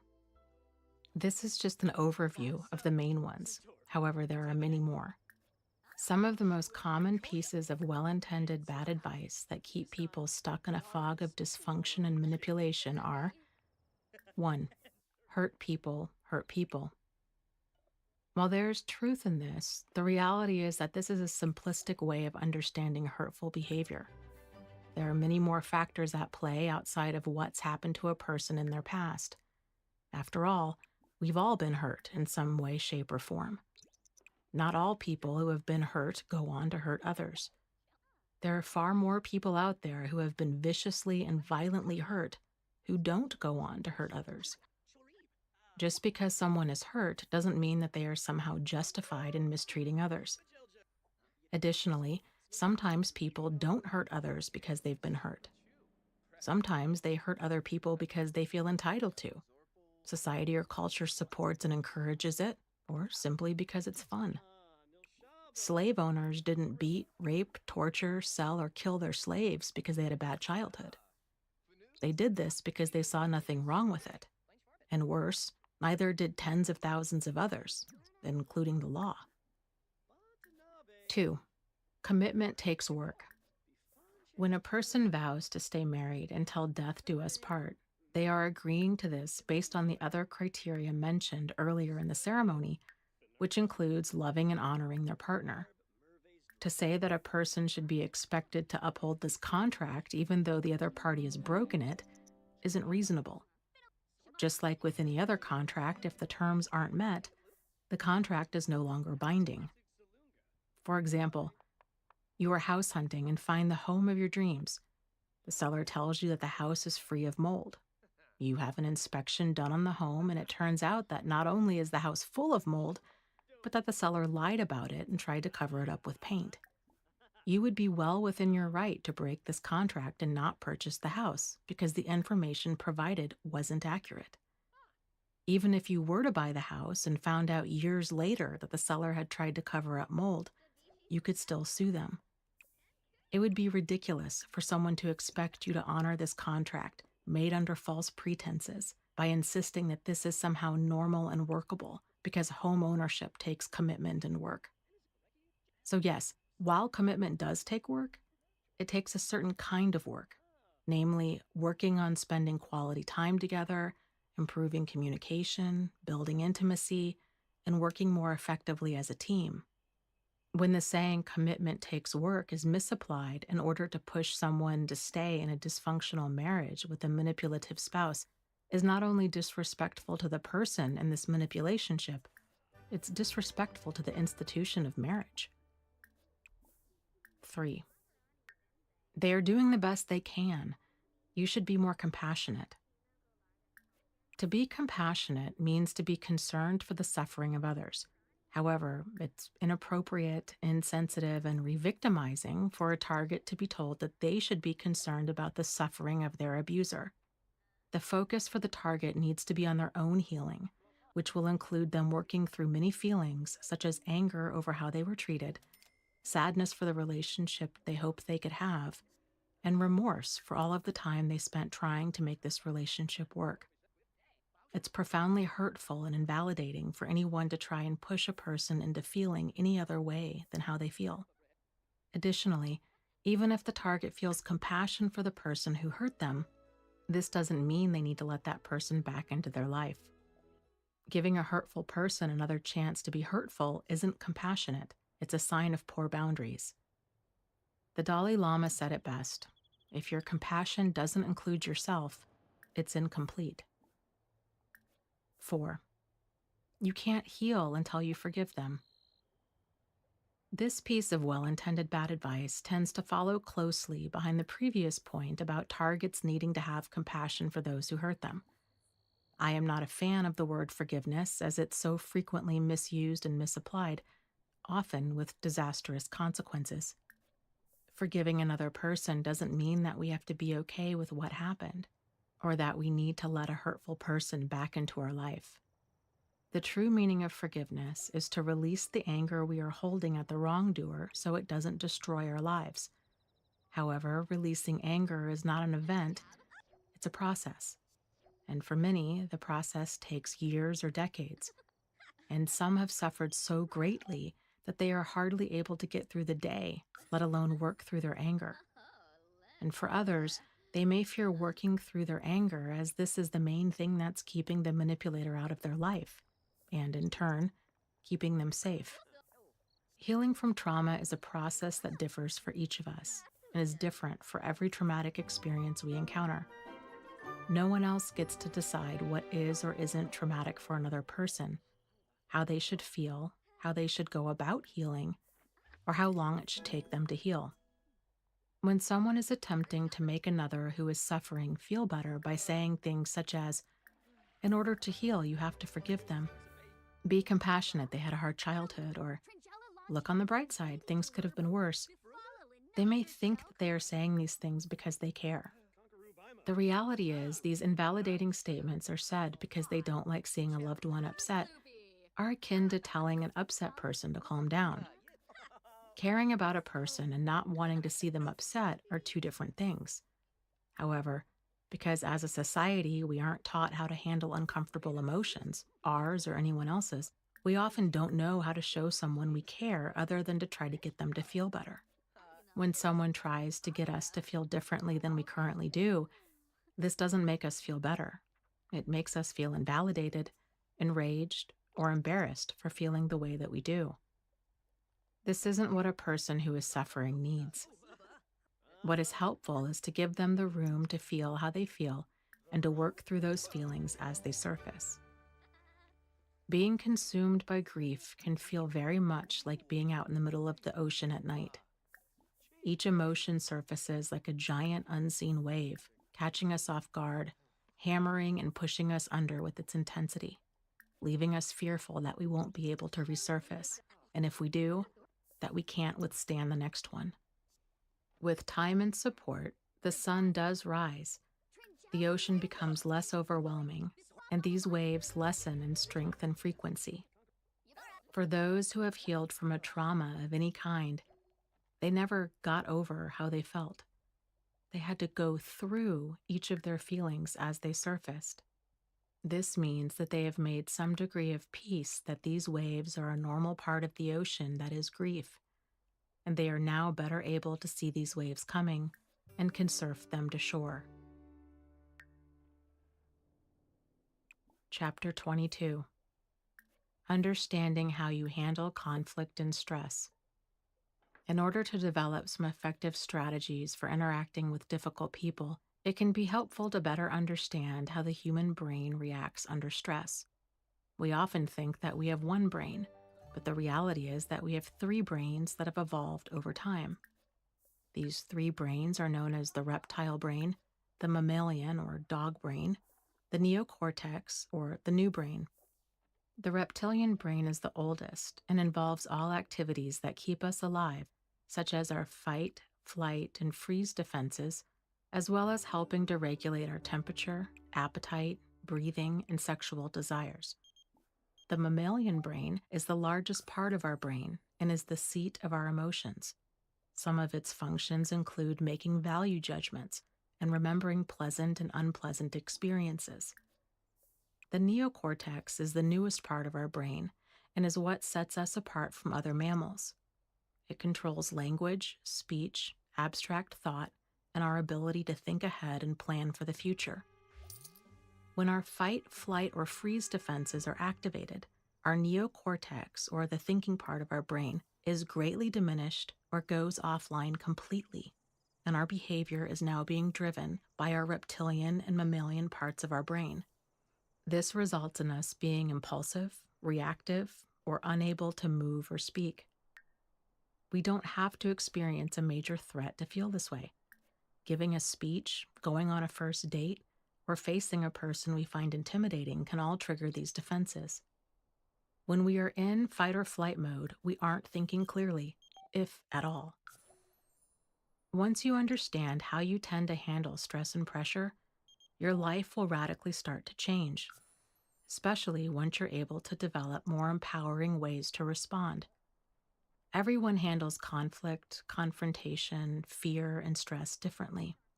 However, when a threat is perceived, our responses tend to go into fight, flight, freeze, or friend mode, with the first response usually being freeze. Understanding what it feels like and how you normally behave when you go into fight, flight, or freeze can allow for a lot of insight. I also hope that it can allow for self-compassion when you don't handle stressful things the way you wanted. Fight, flight, freeze, and friend. Freeze mode. In terms of being around manipulators, we tend to go into freeze mode when they say or do something that knocks us off balance. For example, they might make an inappropriate request, do a 180 and switch from being nice to being mean, or switch from being mean to being kind and considerate. When this happens, our brains are trying to process a lot of conflicting information. And much like a computer that is trying to process more data than it is equipped to handle, all of our brain's energy is being directed to sort out what's going on and why. The result is that we are left feeling stunned, at a loss for words, and potentially unable to move. If we are able to say or do something, fear may take over, and we find ourselves becoming eager to please by agreeing to requests or demands that we wouldn't have otherwise done had we not been knocked off balance. People pleasers are notorious for defaulting into saying yes because they aren't comfortable with conflict or confrontation of any kind. Flight mode. When we go into flight mode, we are not reasonable or rational. When panic sets in, we are in a scramble and seek to get away by all means necessary. Think of how a deer reacts when they get startled. They take off running and they don't stop until the fear subsides. When they are running, they are less concerned about what's in front of them or where they are going, and more concerned about getting away from whatever they found threatening, which is why they may run into traffic. People behave in a similar way. Instead of running through the forest, we may flee in a wide number of ways. When panic sets in, we might leave the room, change the topic, avoid the person or situation, or we might seek to escape into watching TV, shopping, drugs, alcohol, computer games, work, you name it. Fight mode. When fight mode takes hold, our brain downshifts and our basic instincts take over, and the critical thinking, empathy, and remorse parts of our brain go offline. It's also worth noticing when other people, especially the manipulator in your life, are in fight, flight, or freeze mode so that you can adjust your behavior accordingly. For example, you do not want to try and reason with someone who is in fight mode. Their thinking brain is offline, and they are running off of adrenaline and their emotions.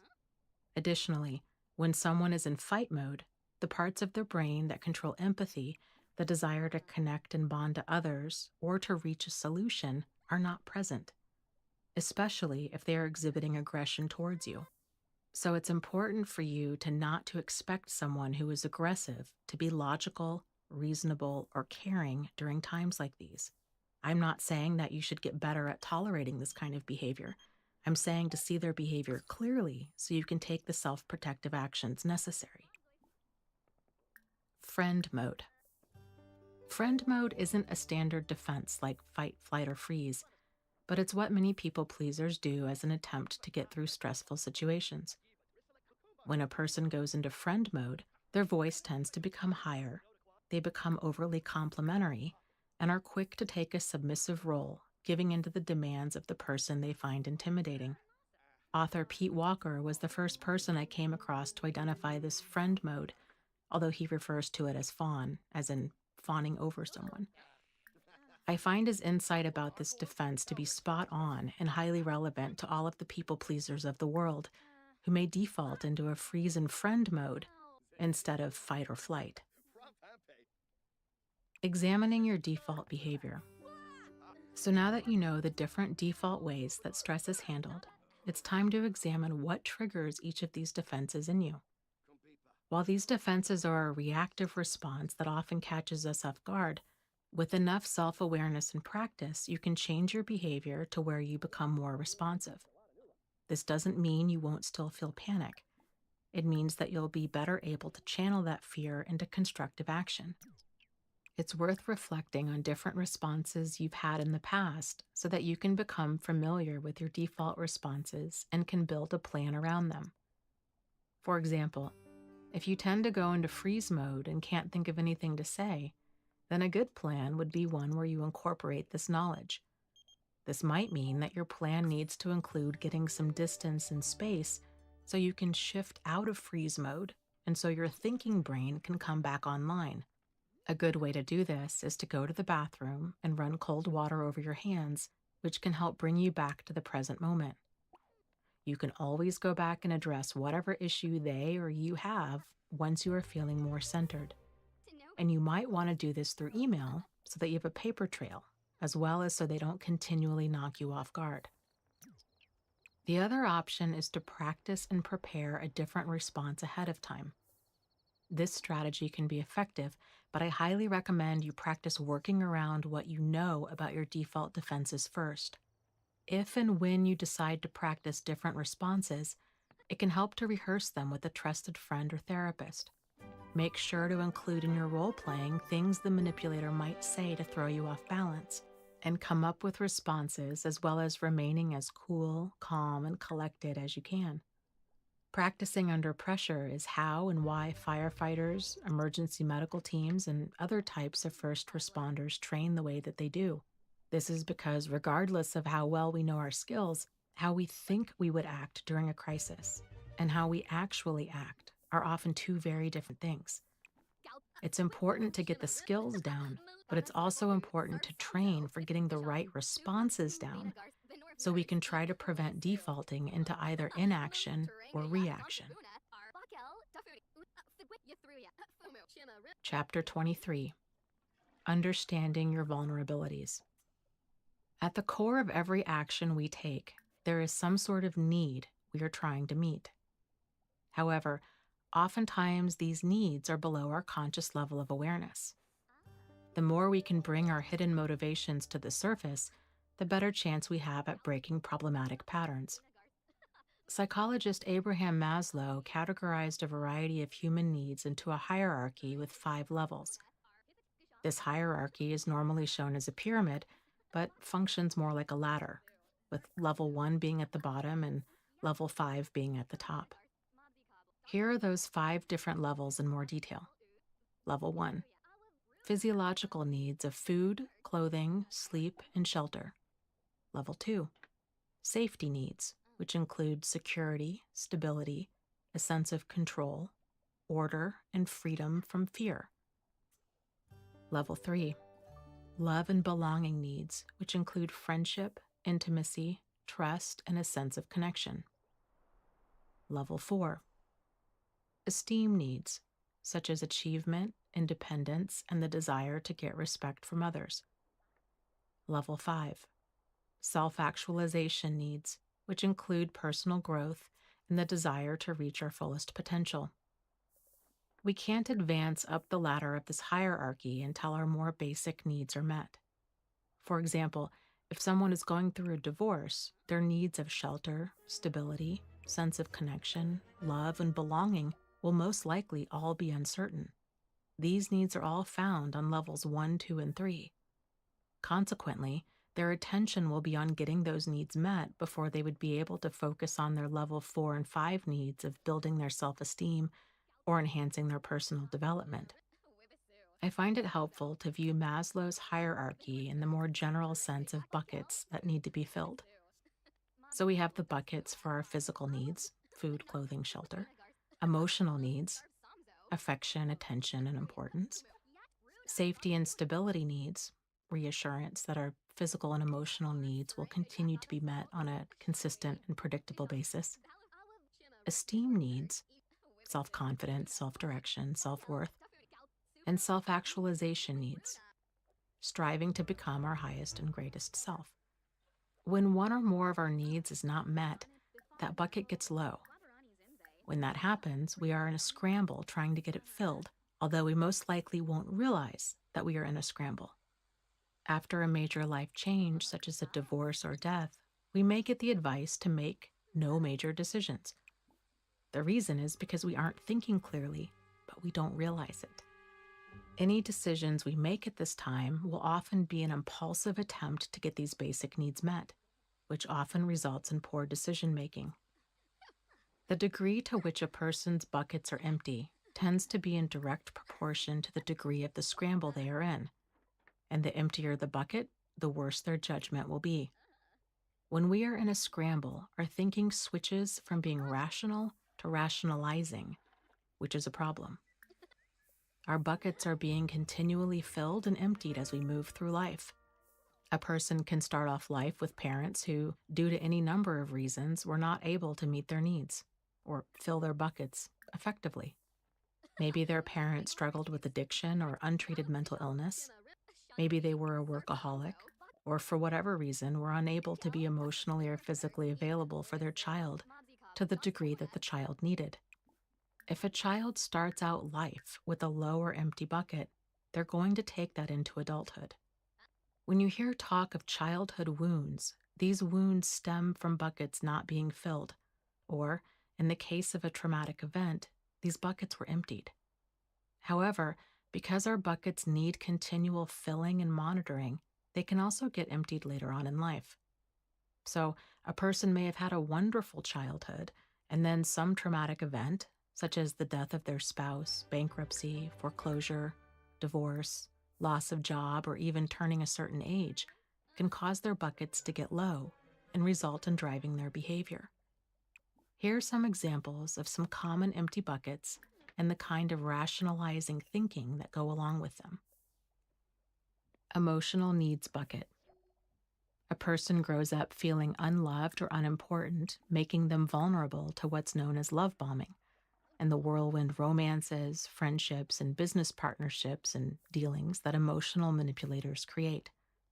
They will most likely find themselves in a series of one-sided friendships and relationships with emotional manipulators who take them for granted, abuse, and/or exploit them. The target may be willing to stay in this dynamic because when the emotional manipulator is so attentive and affectionate, not to mention charming, the target's emotional needs bucket is overflowing. Safety and stability needs bucket. A person frequently relocates as a child and now craves stability as an adult, even if the price of that stability means staying in an unhealthy relationship, friendship, or even job. This generally means the situation must become intolerable or dangerous before they are willing to leave. When we feel fear, we cling to what we know in order to stay safe in the moment, even if what we feel is safe is actually dangerous in the long term. The result is that we feel this is the one and only job, friendship, relationship where we can meet this need, and we become panicked by the idea of losing what we have. If we don't work toward identifying and filling our empty buckets in a healthy way, we will struggle to identify and set boundaries with problematic people and situations. We may then feel powerless over preventing being hurt and begin to isolate ourselves in an attempt to stay safe. Examining your vulnerabilities. When our buckets stay low or empty for a long period of time, they become vulnerabilities that drive our behavior and negatively influence our decision-making without us even realizing it. When we can't discern the difference between the emotionally or physically safe and unsafe behaviors of others, we gloss over red flags and assume good intentions when there aren't any. This results in us unknowingly chumming the waters for predatory people by giving them multiple chances to hurt us, whereas a person who is able to discern these differences distances themselves immediately. I don't say this to scare you. I say this to prepare you. Remember, manipulation is only effective if we don't see it for what it is, and we don't know how to respond to it once it starts. We will always have vulnerabilities, and they will grow and change as we grow and change, so it's important for us to continually assess them. Having vulnerabilities isn't a bad thing. It's part of being human and what helps us to empathize with others. Our vulnerabilities become a problem when we aren't aware of them, when they drive our behavior, and if we can't tell when they are being exploited. For example, after my own experiences with emotional and psychological abuse, I started an online support group to help others. Initially, I expected a few dozen people at the most. Our group blew past that number on the first day. 5 years later, we now have over 50,000 members, and the group averages over 150,000 responses a month. I mention this because I'd really have to have my head in the sand to not see the patterns of behavior arise. One of the biggest patterns I've seen is that members frequently get caught up with numerous problematic people who manipulate, cheat, steal, or abuse before they're able to break free once and for all. The main factor is that they continue to misread and gloss over the behavior of others and struggle to hold the standard of being treated with dignity and respect. Maybe they were abused or neglected as children, and consequently, being treated with a lack of dignity or respect and continually glossing over problematic behavior is normal and doesn't register as the huge issue that it is. Maybe they were in an abusive relationship before, but because they are fearful of being alone or missing out on a great partner, they chalk up any concerns they have with other people's behavior as them being hypervigilant as a result of their last relationship, and they are quick to dismiss any concerns they have. My favorite part of running that group is seeing people make the shift back into trusting themselves and cultivating a healthy level of discernment when it comes to others. The next chapter on boundaries, standards, and deal breakers goes into this in much greater depth. So while understanding manipulators and common manipulations can be helpful, the most beneficial thing you can do is to examine what your unmet needs are. If these unmet needs were exploited in the past, then it's vital to examine what hooks enticed you. The reason is, if these soft spots are still unknown to you, there's a solid chance that they are unconsciously driving your behavior, and you run the risk of being exploited in a similar way in the future. I say this because I see a lot of people on the road to healing become hyper focused on trying to understand narcissists or sociopaths, thinking that if they can just understand everything about them, that will keep them safe. Understanding problematic people and behavior will only keep you safe to a point.